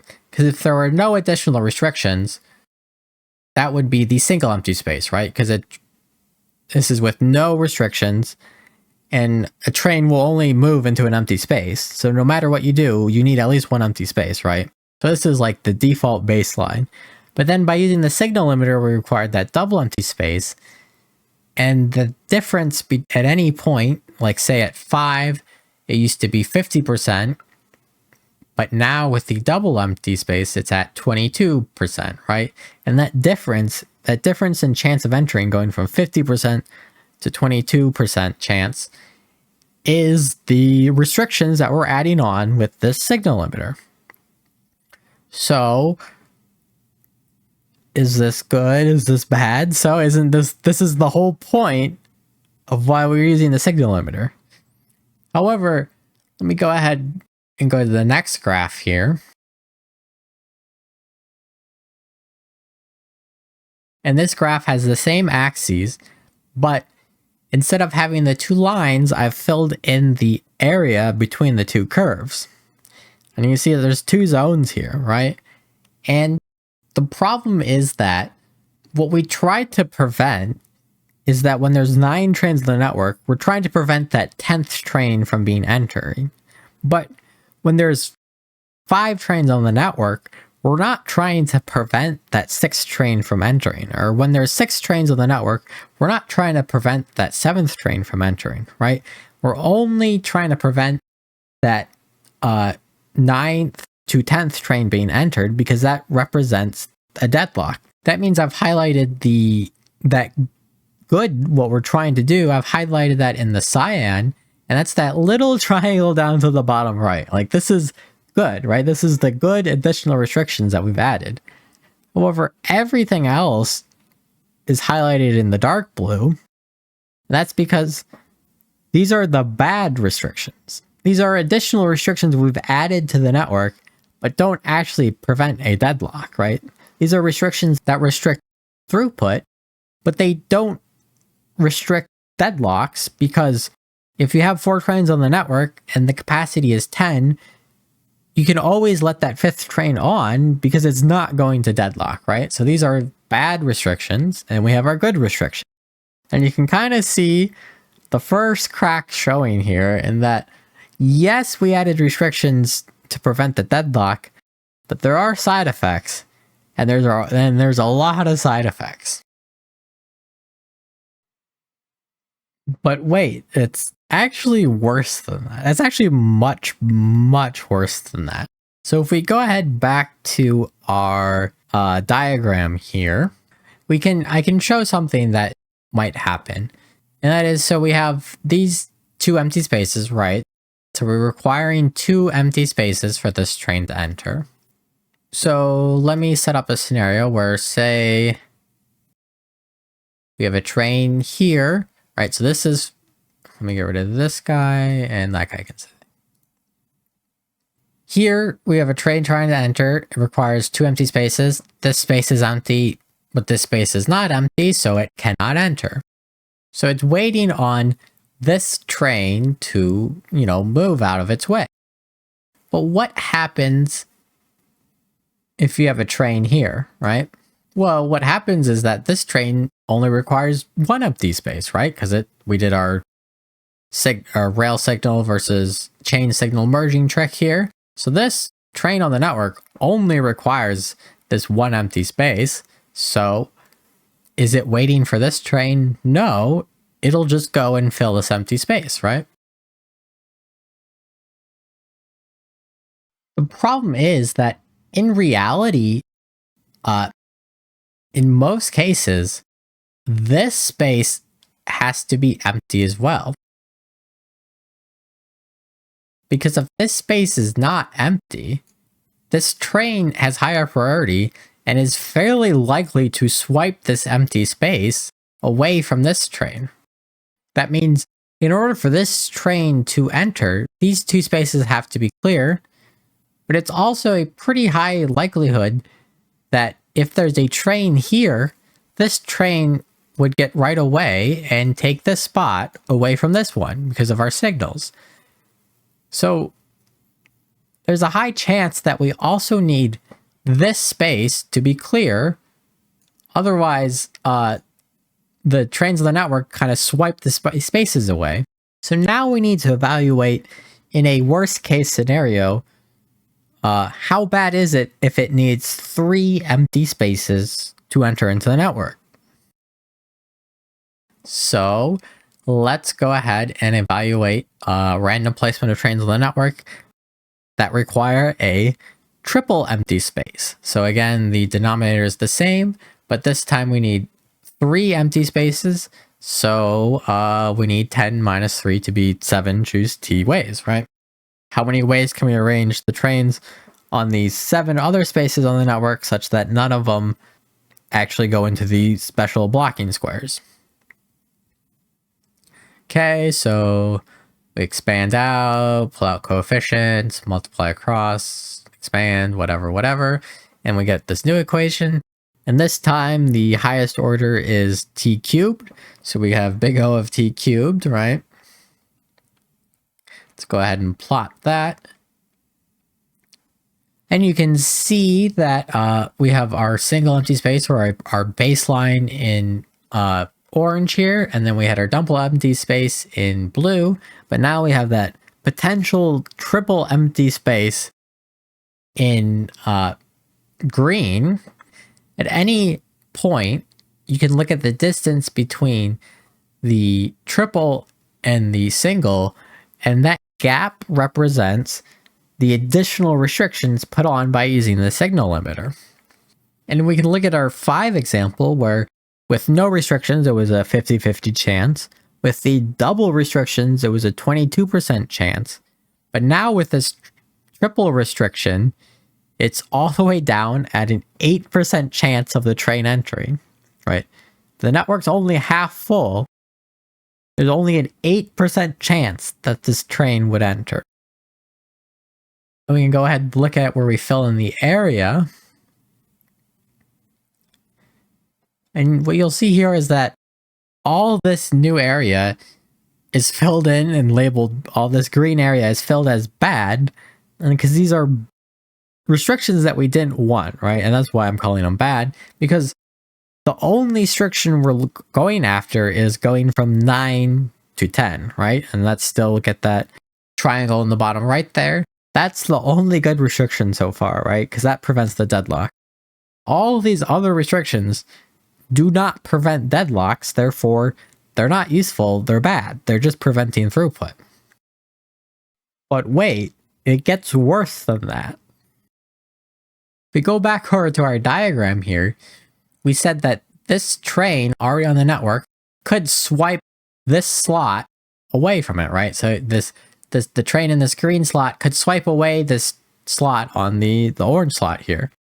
That same thing can happen to this blue slot.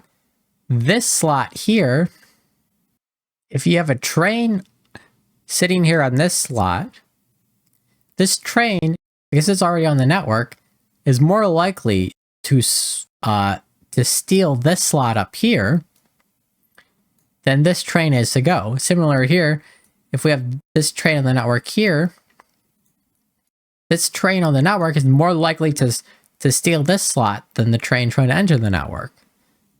So this means that in order for this train to enter the network, you require these two slots to be empty, but there's also a high chance that you need both of these slots to be empty. So now we need to evaluate what's the chance of this train entering if it needs 4 empty slots or a quadruple empty slot. And if you might have thought ahead a little bit, and you might have figured out the pattern here in that it's not good. So let's go ahead and look at the quadruple empty. So the numerator, we now need 4 empty slots. So it's 6 choose, or T choose 6. Then we expand, pull out coefficients, blah, blah, blah, blah, blah, blah. And this time the highest order term is T to the 4th power. So that can't be good. And here we have our single, double, and now our final triple line, our yellow line at the bottom here. You can look at this massive gap between the baseline orange and the quadruple empty space of yellow here. At 5 trains already on the network, the quadruple goes down to 2.4% chance, right? It goes from a 50% chance of the train entering all the way down to a 2.4% chance. And the problem, again, is that these are all bad restrictions.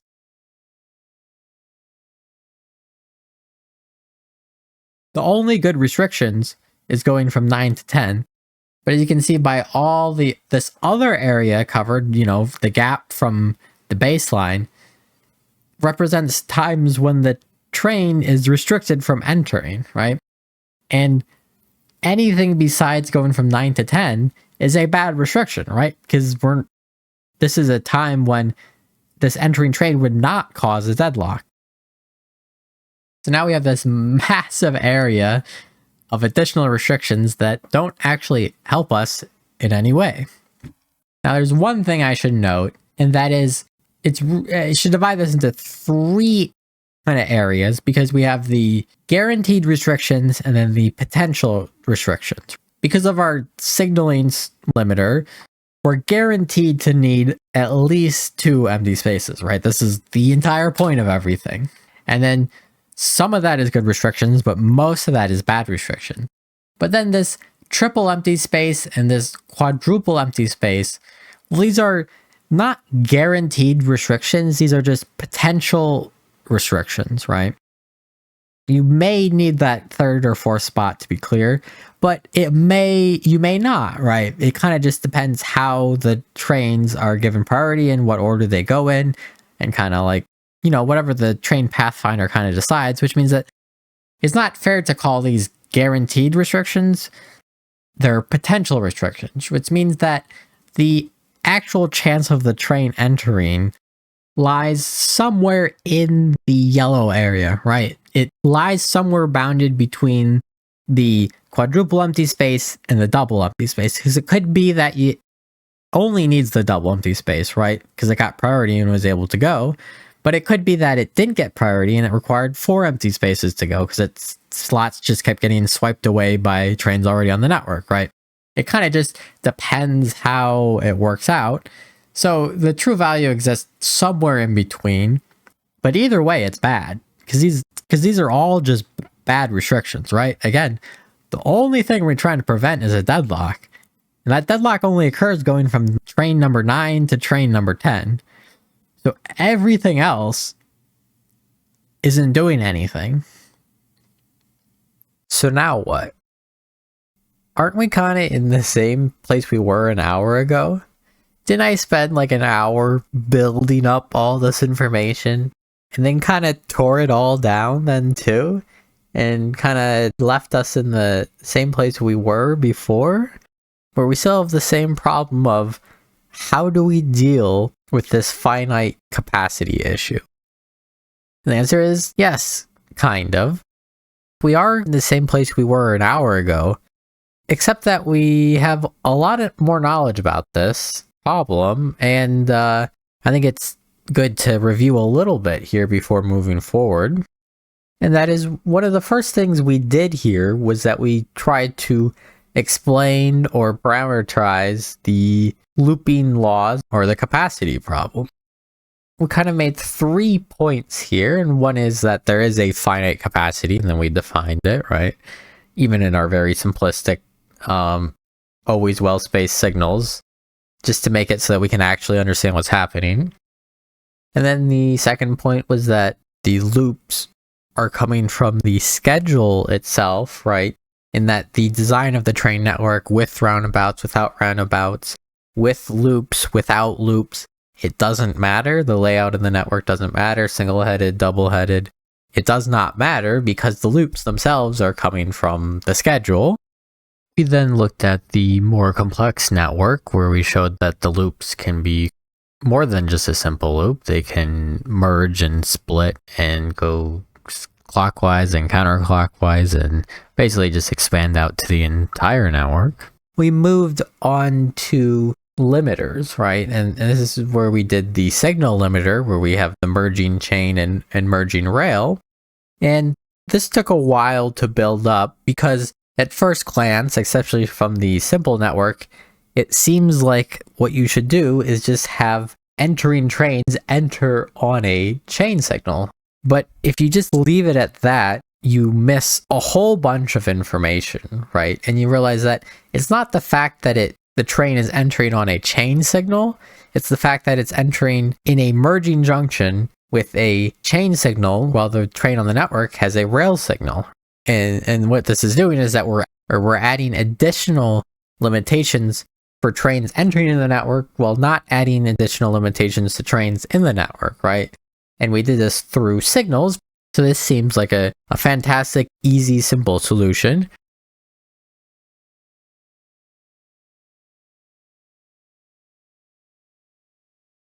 However, then I spend all this time bringing it back down and saying, well, actually, it's kind of just a terrible solution because it's adding like very restrictive limitations, like it's over limiting, right? And part of this is because of the consecutive. If you have 2 empty spaces anywhere in the network, it doesn't matter because you have to have consecutive. And then I showed with the complex network that this actually scales really horribly with branching options, right? Because when you have those 2 spaces and they need to be clear, in order to get to those spaces, you're going to have branching options on those spaces themselves. And every time you add a branch, you exponentially increase the number of clear spaces you have to have. Which means that signaling solution scales really horribly with the number of branches. And what is a complex network but a network with a whole bunch of branches everywhere, right? That's the purpose of the network, is to branch into all the options. So this makes it that It scales really horribly the more branches you have. And the way this signal limiter works, trains entering the network have additional limitations put on them. And we did this with just the signals, which means that the computational complexity of adding this limitation on was really small, right? It wasn't large at all, because you're just using chain and rail signals, right? Now, at the other end of complexity here, we have, I should say, Asterisk just use the circuit network to do everything and anything you want and do the perfect calculation to determine when you should limit or not limit, right? And this is kind of like, yeah, but I have no idea what that would look like, and that's ridiculously complex. But you could work it. And this is kind of the problem here, is that if you go for low complexity in terms of implementation, like just use a merging junction with different signal types, you get overly restrictive. And at the other end of the spectrum, we have use the circuit network to calculate everything, and this would not be overly restrictive, right? You could do the perfect calculation, but then complexity, it just goes through the roof, and I don't know, who knows what that would look like. So the question is there like a middle ground here? Is there something else you can do? And this is where I kind of go, we need to look at something else. Putting limitations on is fraught with issues, and there's not a good middle ground, and there's nothing great here. Because we have the two ends, and what's the middle ground option? What's a good middle ground option? I don't know. I don't think it exists. Maybe you can come up with something. But it's difficult, right? This is going to be to find the perfect limitation that doesn't allow deadlocks, but isn't overly restrictive. That is also not too complex either to implement. That fits all of these perfect middle ground criteria. I don't think it exists. Prove me wrong though. Maybe it does exist. We need to come at this from a different angle. We can't come at this as in we have a limited capacity. We have a finite capacity, so we have to limit the number of trains to that capacity, right? We need to come at this from a different angle. The problem is that by restricting either by the signals or by the circuit network, both of these are band-aid solutions, and they do not address the root problem of the issue, right? And the root problem here is that the network is at capacity. By restricting trains to enter the network, this does not change the capacity of the network. The core problem we have here is a supply and demand issue. We have too much demand for the network capacity and too little supply of the network capacity. This means that simply putting limiters onto the network does not address the root supply and demand issue. The limiters act like a buffer to smooth out peaks of demand or troughs of supply. It doesn't actually change the supply or demand of the network. So this brings me to the final version, the final iteration of Rule 5. I know, it took long enough. And the first part is that trains entering the network must merge directly after a rail signal using a chain signal. This is the limiter approach. And then, of course, there's the asterisk on the rule, and that's also the circuit limiter approach as well. But then the other part of this is that, or let throughput be the warning of capacity and change supply or demand accordingly. And then the real kicker at the end here is that this provides no guarantee. Okay, so this is a bit of a doozy, and there's quite a lot to unpack here still. Because there's really three parts to this, and that is, how is throughput the warning of capacity? How is that possible, and what does that look like, right? And the second part of this is, how do we change supply or demand accordingly, and what does that look like? And then the third part of this is that this actually doesn't provide a guarantee. To which you might ask, isn't the whole point of this video to guarantee no deadlock, to create the perfect rail network? And the answer is yes, it is. So then how the heck is this a rule that provides no guarantee? And you'll just have to wait to find out, because that's a whole third part of this that we have to unpack too. So there's 3 parts of this that we need to unpack yet. The good news is that this is the final iteration. This is the final version of Rule 5. The bad news is there's still 3 parts we need to unpack about it. Okay, so let's start with the let throughput being the warning of capacity. Okay, so what do I mean by that?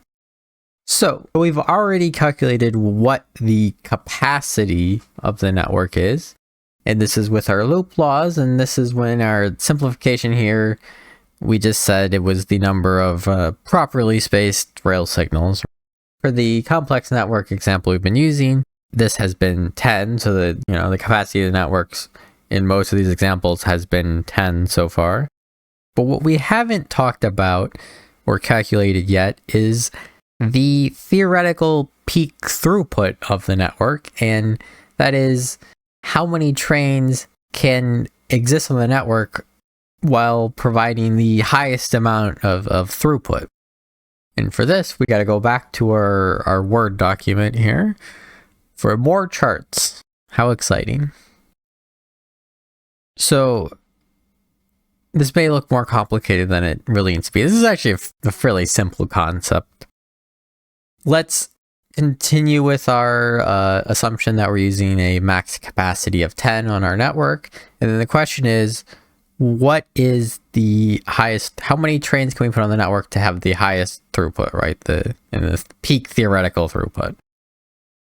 And if you look across the x-axis here, we have the total number of trains on the network, and we're going from 1 to 10, right? Because capacity is 10. And on the y-axis, we have number of trains that fall into these buckets. And if we look at our key across the bottom here, we basically have 3 buckets to put trains into. And that is a train on the network that has more than 1 empty space ahead, a train on the network that has exactly 1 empty space ahead, and a train on the network that has less than 1 empty space ahead. If a train has less than 1 empty space ahead, another way to say this is that the space in front of this train is occupied, right? So it can't move to the next space. It can't be moving because the next space it's going to move to is full. And that's just a roundabout way of saying that the train can't move because there's another train in the way of this train from moving. And if we want peak throughput, we want the trains to be moving at all points in time, because anytime a train stops on the network, this is reduced throughput, right? Because we don't want trains stopping on the network. We want the highest throughput. We want trains always moving on the network. And if we look at the other end of the buckets, we have more than 1 empty space ahead, and this would be 2 or more empty spaces ahead. And in this case, while it's good that there's an empty space ahead, there's extra empty spaces ahead that could be used by another train. We're not fully utilizing all our network capacity. And then we get to our perfect bucket, which is exactly 1 empty space ahead. If we want the peak throughput, what we want is the maximum number of trains to fit into that middle bucket, where every train has exactly 1 empty space in front of it. This means that every train can be moving. Because if any train has less than 1 empty space ahead, well, then that train is either slowing down or stopping. And if any train has more than 1 empty space ahead, well, then we're not fully utilizing the space. The theoretical max throughput happens when the max number of trains are in that middle bucket there. So let me start with the x-axis on the total number of trains on the network, 1. So there's 1 train in the network and 9 empty spaces. In other words, that train has 9 empty spaces in front of it. So that means that 1 train falls into the bucket of more than 1 empty space. And obviously not all the space is being fully utilized, right? How many trains have exactly one empty space ahead? Well, 0. And then how many trains have less than one empty space ahead? Well, 0, right? And then we move on to 2 trains in the network. That means there's 8 empty spaces. And this is where the assumption of even distribution comes in, because I'm assuming we're evenly distributing 4 empty spaces to the one train and the other 4 empty spaces in front of the other train, right? Because this is the ideal scenario. This is where the theoretical comes from. This means that each train has 4 empty spaces in front of it. So that means that there's now 2 trains in the bucket of more than 1 empty space ahead. There's also 0 trains with 1 empty space ahead and 0 trains with less than 1 empty space ahead. So, I mean, that's pretty self-explanatory, I think, to this point. So we can march ahead, and I'll just skip 3 and I'll go to 4 total trains in the network. Well, if there's 4 total trains on the network, that means there's 6 empty spaces.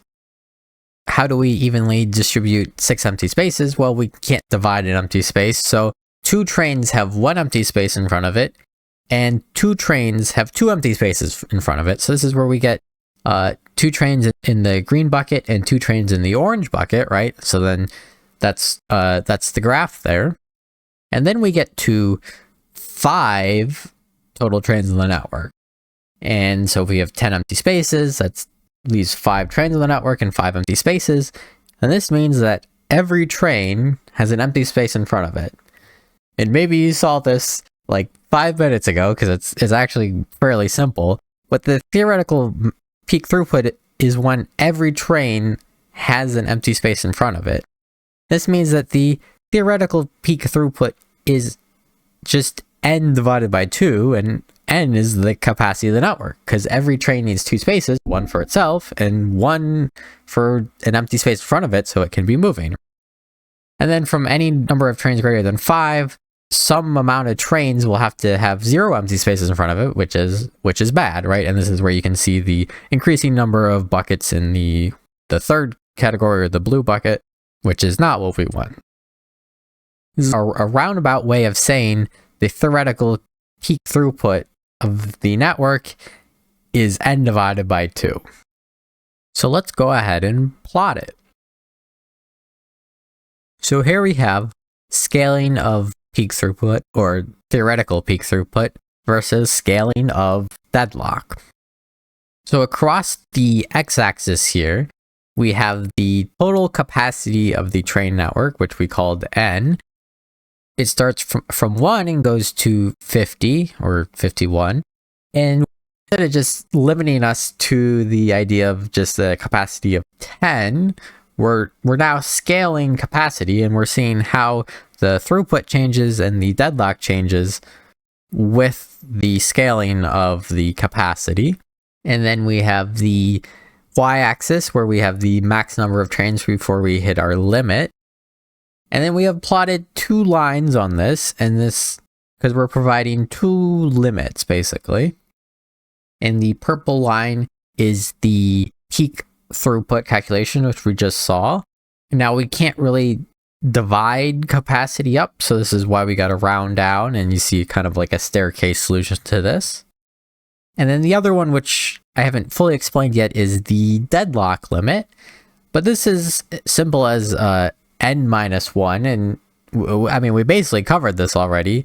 And that is, if you have a network capacity of 10, right, as we've been dealing with, you can have 9 trains on the network, and that having 9 trains on the network will not cause a deadlock. Now, you may have throughput issues, which we'll show here, but you won't have a deadlock issue. You only get that deadlock issue, or you hit that deadlock limit, when you reach the max capacity. So the limit for the deadlock in our yellow bucket here is n minus 1. And you may immediately understand what I'm getting at here, in that what I'm comparing is an n over 2 function to an n minus 1 function. So there's 2 key observations to pull away from this graph. The first is that the deadlock limit is higher than the peak throughput limit.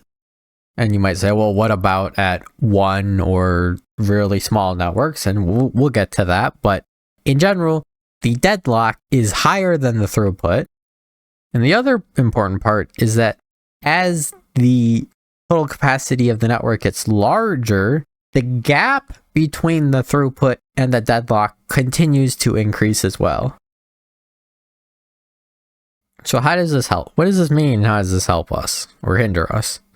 So let's just look at all the way to the right. If you say you have a max capacity of 50 on the network, and suppose to start with you have 10 trains already working on the network, and you're like, oh no, I need more throughput because I'm adding more buildings and materials or whatever, right? So you add another 10 trains on the network, so you go from 10 to 20. What happens? You increase throughput, right? Because there's enough empty space in the network to absorb all those trains that you're increasing throughput. So now say you need more throughput, so you add another 10 trains in. And the question is, would you add throughput by adding another 10 trains in?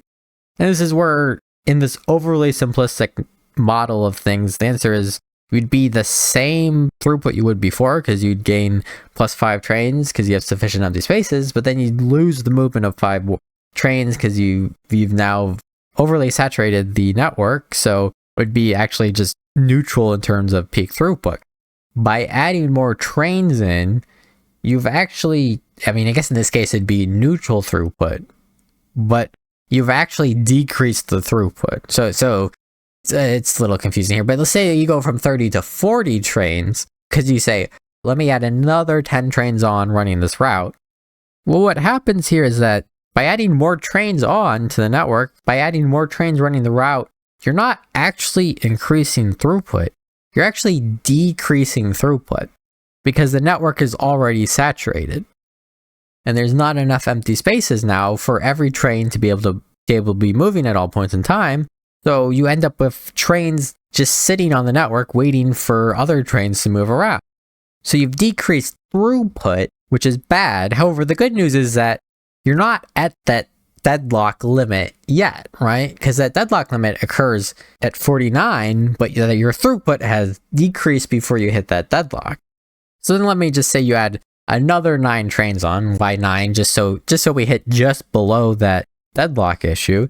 And now your network kind of looks like that puzzle where you have like the sliding tiles and you have like one empty space where you have to, and then your goal is to like move all the puzzle pieces to make the picture look right, but you can only move one thing at a time because you have one empty space, right? That's what happens when you're at the like just under the deadlock limit, is that you have that one empty space and all your trains are just shuffling around one at a time to move to where they need to be, or you're shuffling that little tile piece, one tile piece around at a time while trying to make that final picture.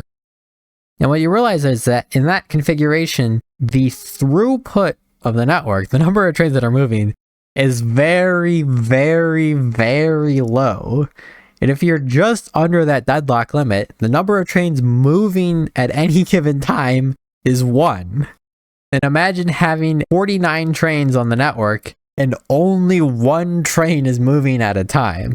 Would you look at that and go, wow, this seems great, nothing seems wrong? Or would you look at that and go, okay, something is going wrong and I need to change something here? And this is where the let throughput be the warning of a deadlock condition comes in, because when you have 0 trains on the network, by adding trains on, you're going to increase throughput. But then at some point, you're going to hit that peak throughput, and by adding more trains on, you're actually decreasing throughput. And at the absolute max of this, you're decreasing throughput by so much that you could have, at any given time, you could only have 1 train moving. And the thing is, you'll notice this. You'll be able to see this. You'll be able to see all your resources and producers will stop working because train network is being congested, not jammed yet, but it's congested, which means that the productivity of everything it's just going to go to something really low. And this will be noticeable. Because the question is, will you be able to see this in time? As the size of the network increases, the likelihood of you seeing it in time is greater because the gap between the peak throughput and the deadlock is wider.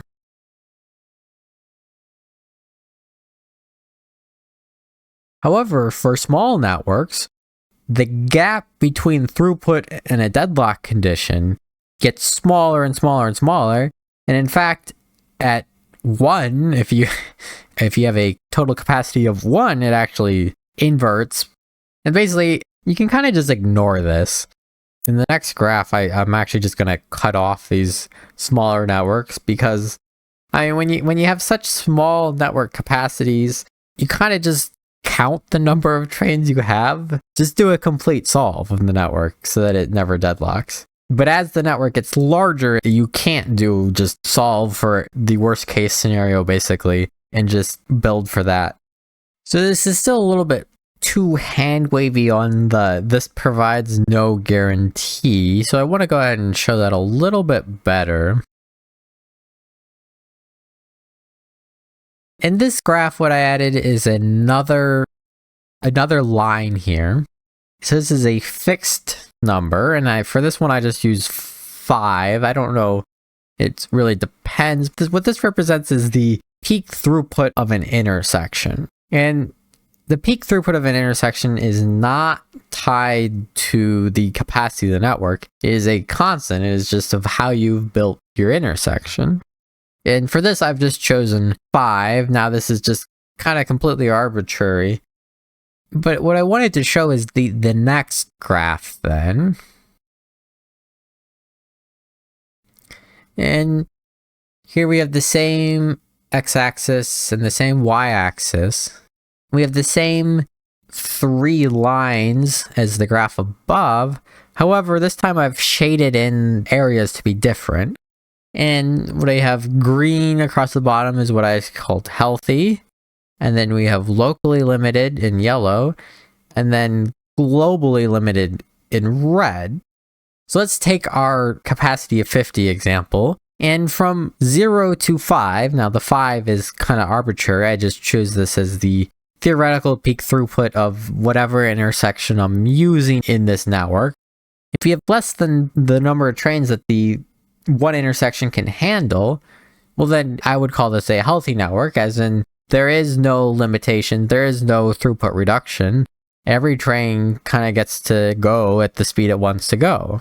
But once you reach that peak intersection throughput, you enter into a what I'd call a locally limited area, in that while the global network, there's plenty of space, locally you end up with limited space because your intersection can't handle so many.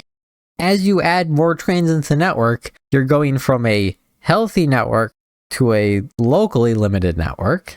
And then as you increase more trains onto the network, you have increasing locally limited, more locally limited, more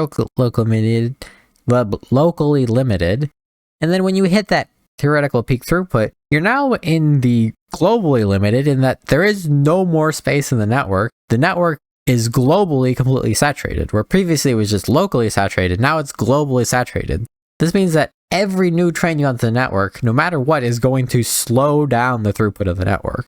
And then you have that big red bar as you add more trains, before you hit that final deadlock state where you're not just throughput reduction, everything just stops. And this is where I kind of hand wave away it provides no guarantee, is because as you add more trains to the network, you go from a healthy network to a locally limited network to a globally limited network to a deadlocked network, right? So deadlocked would be the final state here. As you add more trains in, your network will transition between these states, and then you have to respond accordingly to increase supply or demand. Thus, by monitoring the throughput, it doesn't guarantee that you'll have a deadlock-free network, but it provides a fantastic insight into the state of your network and where you are to healthy to deadlock. Okay, and this all seems quite hand-wavy, wishy-washy away. And here's the thing, at low-capacity networks, the answer is it kind of is, because these all kind of blend into each other and can, in fact, kind of invert even, too, depending how it's set up. If you have a small network, adding 1 or 2 trains can take it from a healthy network to a globally limited network to a deadlock network really quickly, right? It can only take a couple of trains to transition between these states. However, as you increase the capacity of your network, it takes more and more trains to transition between these states. So this is where I come up with the idea of you can just monitor the throughput, and then if you correctly monitor the throughput and change supplier demand accordingly, we'll get to that next, you can prevent the deadlock from occurring. And so like for these smaller networks, my answer is just kind of just solve it out. And then for these larger networks, you monitor the throughput. So this might not be a satisfying conclusion or a satisfying rule of how to do things, but as we kind of saw with the circuit network, the problem with the circuit network is that it's very complex and you'd have to solve basically the entire network in order to make sure that it's deadlock free. And for smaller networks, you don't even really need the circuit network to do that. You can just do it yourself. But then for these larger networks, the complexity in solving out the entire network is really, really hard / impossible. I'm sure it's possible, right? And that was our issue with the circuit network, is that it just becomes too complex. So this is really meant as a response to these large networks where simply solving out the deadlock state and then preventing it is just far too complex to actually happen, whether that's you pre-planning everything or using the circuit network, right? You can't, it's just too complex to solve out. Therefore, you just use the indicator of throughput instead of trying to solve the whole thing. Okay, so that's the let throughput be the warning of capacity, and that's the this provides no guarantee. You don't have to like this, but that's what it is. And then the other part which I have to talk about is then change supplier demand accordingly. So then what does that look like? Well, in order to decrease the demand, you need to decrease the number of trains that want to use the network. This is often pretty hard to do because this is probably the hardest thing to do, because the configuration of your entire base is probably based on some principle, and the number of trains that need to use the network is the number of trains that need to use the network. It's hard to like just decrease the number of trains on the network because it just kind of is a function of how you've set up your base. And in this larger base that I kind of ran through, I used the example of I was having congestion issues. I was having high demand issues, and part of that was with steel. I ran it through once and it would come back with mostly empty, so I decreased demand by having it loop through the local network multiple times before going on to the global network. That was one way I could solve this problem, is that I decreased demand. That's not always possible. So demand is kind of fixed, right? Maybe you can be clever and squeeze out something, but generally just kind of fixed. So then the other solution, the other way, is that, well, you can increase supply, and that is increase the capacity of the network. And what is the capacity of the network? That is the number of rail signals. By increasing the number of rail signals, you're increasing the number of intermediate stops that the trains can be in, as well as the number of empty spaces that exist on the network, which allows trains to keep moving forward. So in an existing network, there's only so many ways you can increase the capacity. And one of the ways is to divide up the blocks even more. So in this example, we had max length trains of 2, and yet we had these really long blocks of, I don't know, more than 2. And right, so you could start dividing these up so that you have multiple blocks, but they're all still of the appropriate length, right? And in some networks that's possible, and obviously in some other networks that's just not a good solution because you've already maxed that out, right? That's not always an option. So the main way to increase the capacity of network is to add parallel tracks. to give the trains an extra space to go, an empty space to enter into, and an extra rest stop along the way. And to add parallel tracks, it's pretty simple. You add parallel tracks. Go ahead and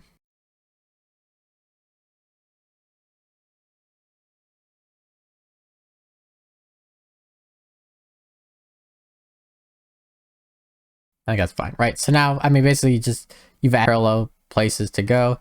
And this means that, like, if you look at this example here, even if these two are full and a train comes here, it still would see an empty spot. Just having that empty spot is so important to keep traffic moving. So by adding parallel tracks, while you may be limited on one side, or you may still be limited to one through, what you're actually adding is like the ability for other trains to see empty spaces, really. Because as we saw, you want there to be an equal number of empty spaces to the number of trains in order to keep the trains moving at all points of time. So I mean, that's just a really crude example of how you can just increase the number of parallel tracks. And this works really well. And in fact, that's what I do on this network. This is like the most congested area. And here we have 6 by 6, right? We have 6 parallel tracks in both directions. But then in our slightly less congested area, we have 4 parallel tracks, right? It goes to 4 by 4.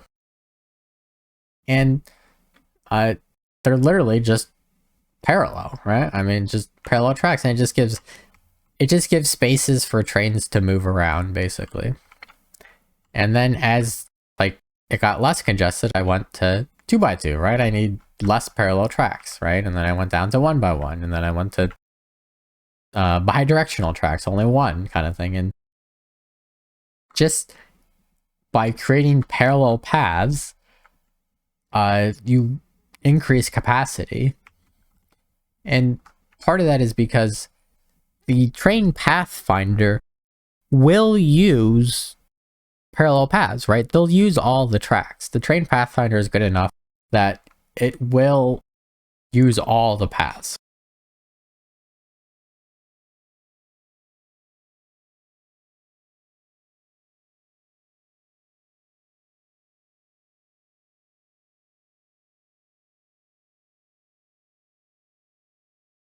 Rule number 6. Do not manually interfere with a live network. If you remember earlier, way back when we were just starting to talk about rail signals and chain signals, I said something like the rail signal has 2 states, green or red, as in go or no go, and the chain signal has 3 states, red and green, go, no go, and then the blue, which is a mix between the two. Well, there are in fact 3 states to the rail signal and 4 states to the chain signal. And this extra state on both of them is the yellow signal. Let's see if I can find one. Oh, here's some yellow ones. So, what is the yellow signal? The yellow signal has a function to do with the braking distance of a train. If a train is moving, it cannot just instantly stop. It needs some time to stop or some time to slow down. And that time gets translated into it needs some distance on the track in order for the train to stop. So when a train has a schedule, this means that the train pathfinder is calculating the path and has found a path for the train. Therefore, the future path of the train is known. So when a scheduled train is moving and crosses through an intersection, before the signals go red, they go yellow. And yellow means that there is no train currently blocking in the block in front of you, right? There is no train there. However, there will shortly be a train there between could be immediately after, or it could be very shortly after.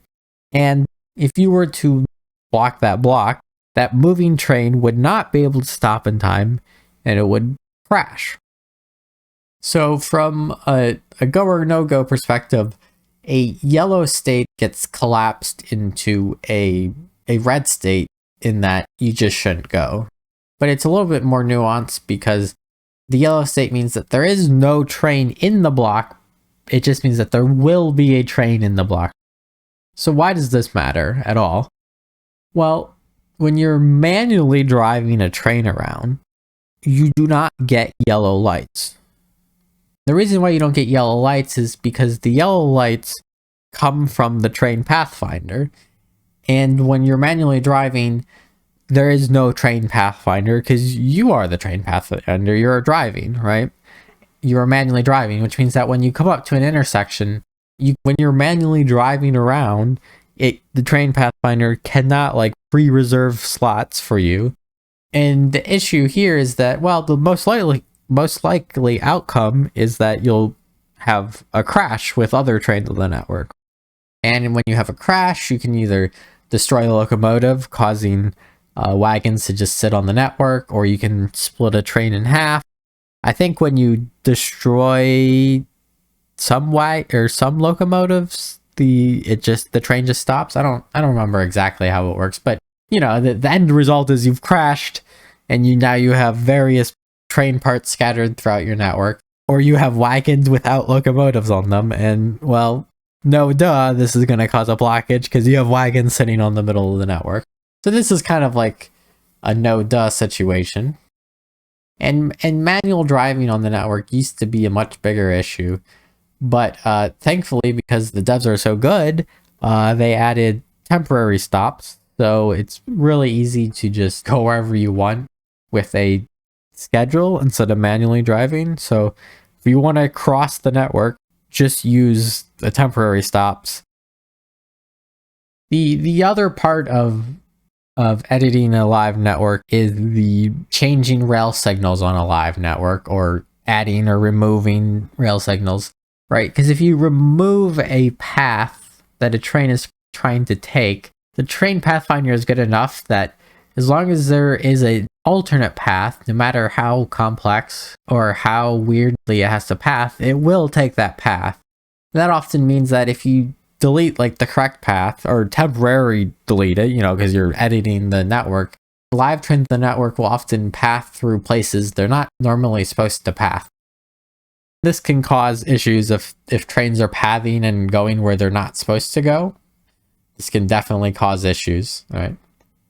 These all fall under the category of don't edit a live network.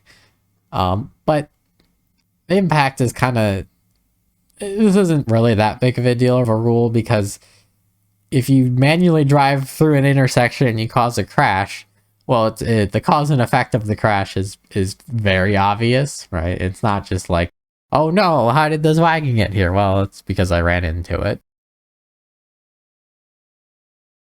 Congratulations, you finally made it to the end of all the rule explanations here. You can now go build your perfect rail network. But before you leave, there's 2 more sections left.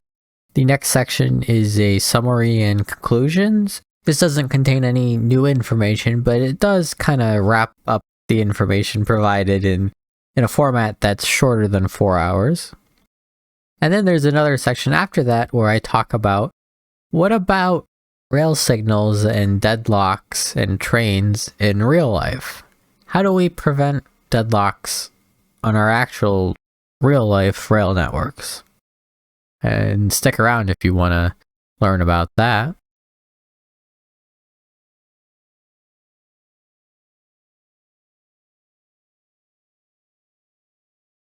So first, Rule 1 and Rule 2 are kind of grouped together in the same overall category, in that they have to deal with the signal placement and spacing of signals on the network.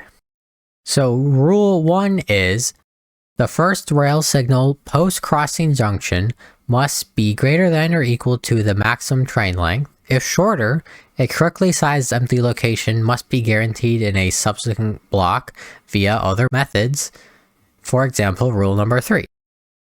So what does this mean? Well, I'm saying that the first rail signal you place down after a crossing has to be sufficiently spaced, and that sufficient spacing is determined by the maximum train length. And the maximum train length is fairly self-explanatory in that it is the maximum length of any train that is going to use the network. And the reason why we want this sufficient spacing is because if we don't have a sufficiently sized block post-crossing junction, this means that when the train crosses the crossing junction, its caboose could be sticking out inside of the intersection. One of the examples I use is like a traffic light. If a car enters the intersection during a green light and then fails to exit the intersection, when the traffic patterns change and opposing traffic gets a green light, well then what you've done is you've blocked off traffic because you're still sticking out inside of the intersection, right? And the idea is that when you go through a crossing junction, you want to make sure that your entire car or your entire train can pass through the intersection such that none of it remains inside of the intersection. And by intersection here, I'm specifically and only referring to crossing junctions. And then the second half of this where you can kind of pass this requirement on to subsequent block. We'll get to that later. And then rule 2 also deals with this in that a chain signal must be placed in front of any crossing junction. Rule 1 deals with the physical spacing or the physical blocking of vehicles in the path of other vehicles or the trains in the path of another train. And we solve the physical spacing problem in rule 1 with a correctly sized block. Rule 2 deals with the logical spacing issue, where in a crossing junction, you can have it sufficiently spaced and you can space it such that physically the trains won't be blocking, but because it's a crossing junction, specifically a crossing junction, the trains will be logically blocking each other. Therefore, in order to prevent logical blocking, you need to put a chain signal in front of a crossing junction. So rule 1 prevents physical blocking. Rule 2 prevents logical blocking.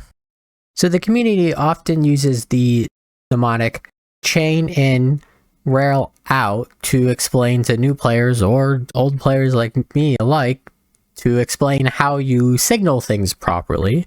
And by putting chain signals when you're entering or inside of an intersection, and then placing a rail signal when you're exiting an intersection, you are probably generally going to be following rule 1 and rule 2. Now, you're not quite guaranteed, right? Because like this mnemonic kind of overlaps with these rules for the most part, but not completely. So it is still a useful mnemonic. However, if you wondered what the core underlying rules are, or where this actually comes from, or why does it actually work, well, it actually works, or generally works, because of rule 1 and rule 2. Now, it doesn't always work, and there are some exceptions, which I'm just going to skip over here. Now, moving on to rule 3 and rule 4. These two are kind of grouped together in that these rules deal with the interfaces to the network, right? So rule 1 and rule 2 are dealing with signaling and setting up the proper network. But now we got to set up interfaces to the network. So these are the rules that govern the interfaces in which you can enter and exit onto the network.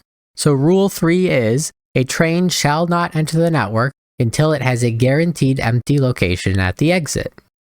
And this is fairly self-explanatory. A train should not be allowed to enter the network until it is guaranteed a spot off the network over at the exit it's going to exit. This prevents trains sitting on the network, or it prevents trains from using the network when they don't actually need to use the network. And this can be accomplished in several ways. The first is you can use train limiters and then have sufficient buffer in front of the train stop specified to the train limiters. Now you have to have at least one. You can use a circuit network to enable and disable train stops, similar to the train limiters. And the third way you could do this, which is probably the most common, is to use stackers. So suppose you had a train stop that had 10 trains running the route. Well, in the absolute worst case scenario, that means 10 trains could be targeting that train stop at the same time, which means that you need a sufficiently sized stacker of 10 slots on your stacker. If you sufficiently size your stackers for the worst case scenario, you are guaranteeing an empty spot at the exit. And just to tie it back to rule 3, when a train enters the network, it's guaranteed a spot at the exit of the network. So through the transitive property, we've kind of transferred that sufficiently empty space from the rail signal to the train even entering the network in the first place. So at the exit, if you don't have that sufficiently spaced block, that's okay, because we're already guaranteeing that block somewhere else. And then we get to rule number 4. Trains exiting the network have higher priority over trains entering the network. And this is, again, to keep trains off the network as much as possible, right? Because we want them to exit because we're already guaranteeing that spot at the exit. Because we didn't even allow the train onto the network to begin with unless we guarantee that spot at the exit. So we want to get that train off the network first. What does this look like in implementation? So this is a little misleading because by simply having a standard intersection at your interface, at your exiting interface, the exiting train will already have a higher priority because it's more likely to go first because it has that guaranteed empty space. Whereas trains entering onto the network don't have a guaranteed empty space on the network, so they're already deprioritized naturally.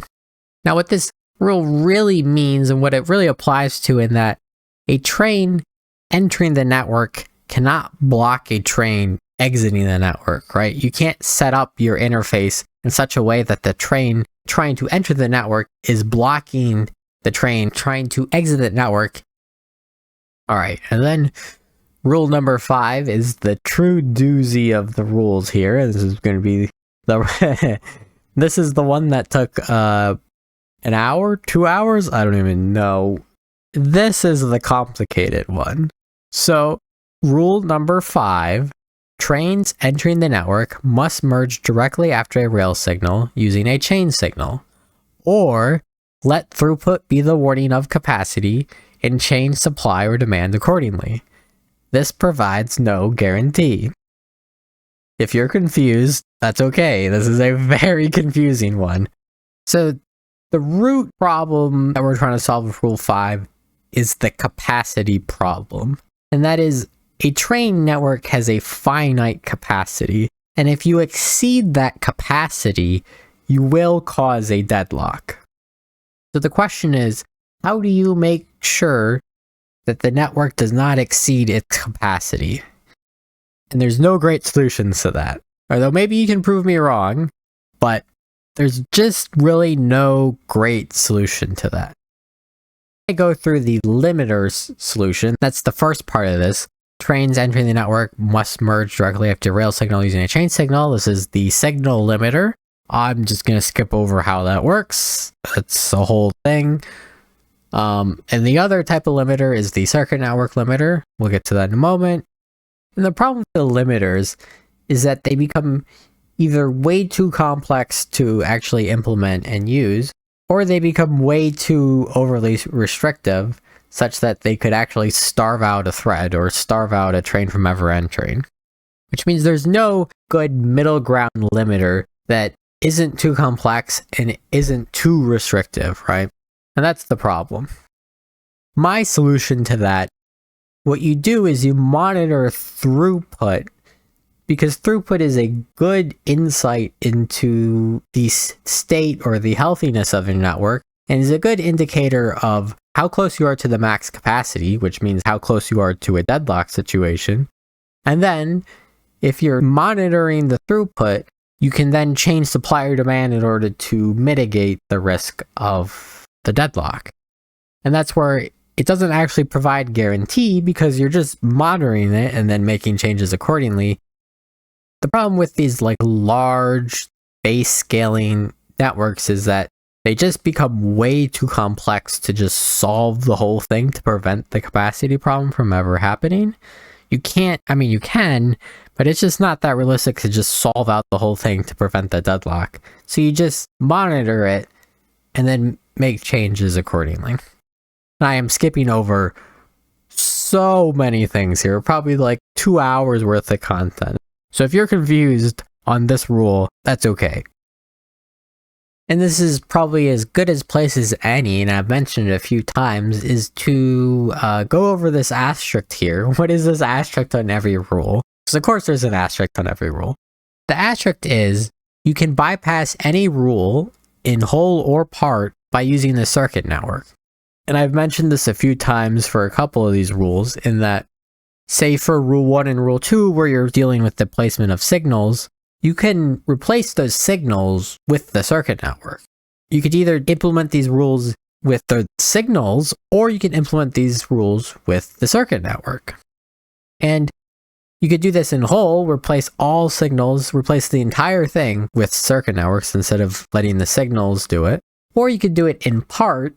For example, if you made like one massive intersection, and instead of using the signals for that intersection, you use the circuit network for that intersection specifically, but the rest of the network uses the signals. And that is, these rules can be applied via the rules, via what they say, or you can apply them via the circuit network, and you can either apply it across the entire network or just specific sections of the network. Again, for example, for rule number 3, I said you could use the train limiter, or you could use the circuit network to turn on and off train stations, right? And you can do a mix of these, right? You can do it in whole or in part. And you could do this for rule number 4, where you use the signal network to give priority to exiting trains on the network.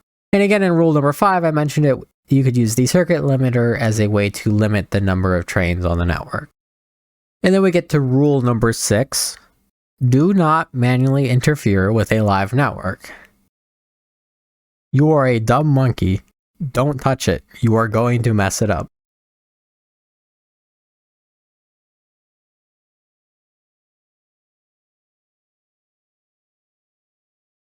So here in the conclusion section, the only new thing I'll add is weights to each rule to signify what I think are the most important rules that you should pay attention to and try and follow the most, or try and follow all the time. And first we have rule 1 and rule 2, and these dealt with the spacing, the placement, and the type of signals that you should use and where you should use them. So I kind of grouped rule 1 and 2 together into the signal category. And in this combined category overall, I give this a weighted value of like 60%. This is probably the key, the most important rules, and the most likely causes of deadlocks is improper signaling. Now, rule 2 deals with putting a chain signal in front of a crossing, and this generally isn't the issue, because I think even in the train tutorial in the game itself, it tells you to do this. So I don't think this is really the issue at all.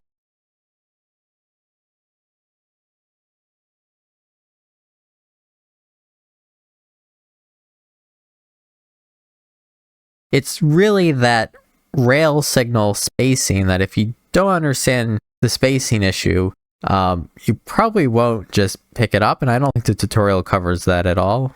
I'd have to go back and look.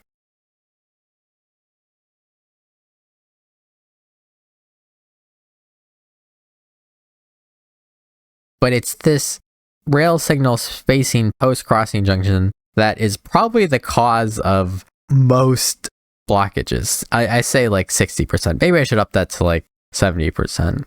Yeah, I think I'm going to change it to 70%. Like, that's really like the main issue of most blockages, is not giving that sufficient spacing. Part of this is that the chain in, rail out, it covers the chain in front of the crossing fairly well, but the rail out is sort of vague in that you only put the rail out if you have that sufficient spacing after the rail, not because it's at the exit, but because presumably post the exit, there's sufficient spacing. And presumably inside of the intersection, there is a crossing junction, which is a couple of assumptions that the mnemonic doesn't really cover, which means that it's also kind of like the most likely issue too. Also notably here, it's not every rail signal. It's specifically and only after a crossing junction. I think that's something that gets skipped over a lot too. Just as I group 1 and 2 together, I'm grouping rule 3 and 4 together because these have to do with the interfaces to the network. And as a combined group, I give it a weighted value of 29%. This is also a fairly common issue that causes deadlocks, but not nearly as often as the rail signal issue. The issue I see here often is not guaranteeing the empty location at the exit. This is often just too small of a stacker size. Sometimes you just need to add more space. That's easy enough. But another common issue I see is with the slide off and slide on rail stop. So there's nothing wrong with just having a slide on, slide off, right? They're simple, they're easy, they're good to use. But if you're going to do that, you really need to enable the train limit. And so then say you enable the train limit to 1 and you think, oh, there's space for 1 train here at this small train stop, right? When you're good to go. That's still not good enough because when that train leaves the train stop, it deallocates itself from that train stop, which means that another train can now target that train stop. But that first train may or may not have left that area yet. So even if you enable the train limit and you set it to 1, you still have to have at least 1 buffer space because you could have 2 trains in that area at the same time. One targeting the train limit and the other one that hasn't left yet. And if you set the buffer limit to 2, well, then you need at least 2 buffer spaces, right? And so on and so on. This is where I see jams where exiting trains are being blocked by entering trains. That's kind of where rule 4 comes in. Kind of overlaps with rule 3, but it's also just a catch-all for all kinds of weird intersections that block each other. I mean, you just can't have that. And then we get to rule 5, which I give a weighted value of 1%. Yeah, after all this rule is actually not that important. You might be disappointed or even relieved that this doesn't really matter. And the capacity problem doesn't really come up that often. In a small network, suppose you have a network with a capacity of like 3, and then you try and put like 4 trains onto the network. The thing is, you can fairly easily see the cause and effect, right? You can see that, oh, the network is full, 3 trains are on it, I can't fit a 4th train. So it's like, okay, that cause and effect lends itself pretty obvious to the problem. And then the other side with really large networks, the capacity is just large.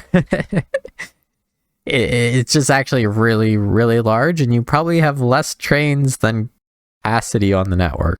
So this is probably not your root cause. Now it can be like a compounding cause. So suppose you improperly signaled an intersection, so you caused a jam, and then more trains get added onto the network but can't exit because there's a jam.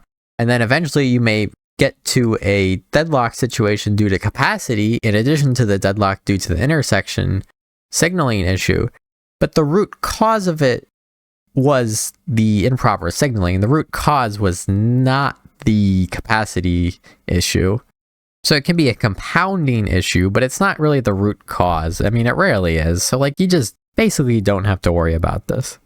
And then we get to rule 6. And I see that my percentages are not going to add up to 100%. And I don't feel like going back and changing them.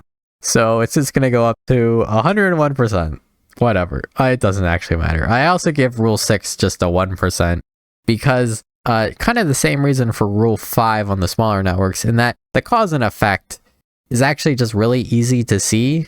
If you caused the crash on the network, you were in the crash, so you saw it, you probably saw it.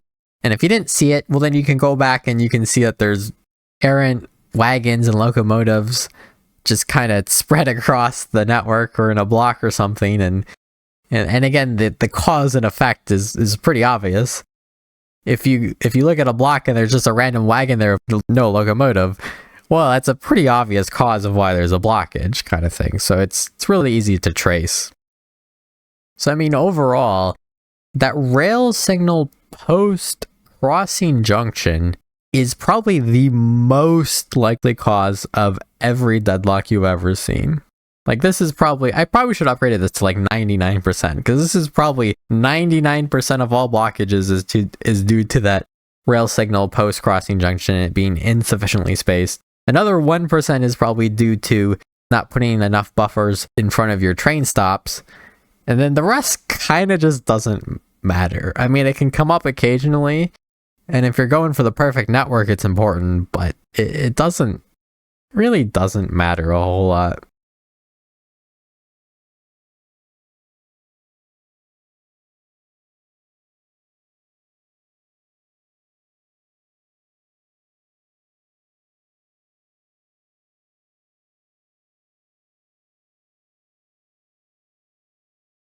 So this is me from the future, and I've edited, I don't know, about an hour or so of this section so far, and I've decided that instead of just tacking another hour, I mean, it's at least an hour section onto this already like 4-hour video, this section deserves to be its own video.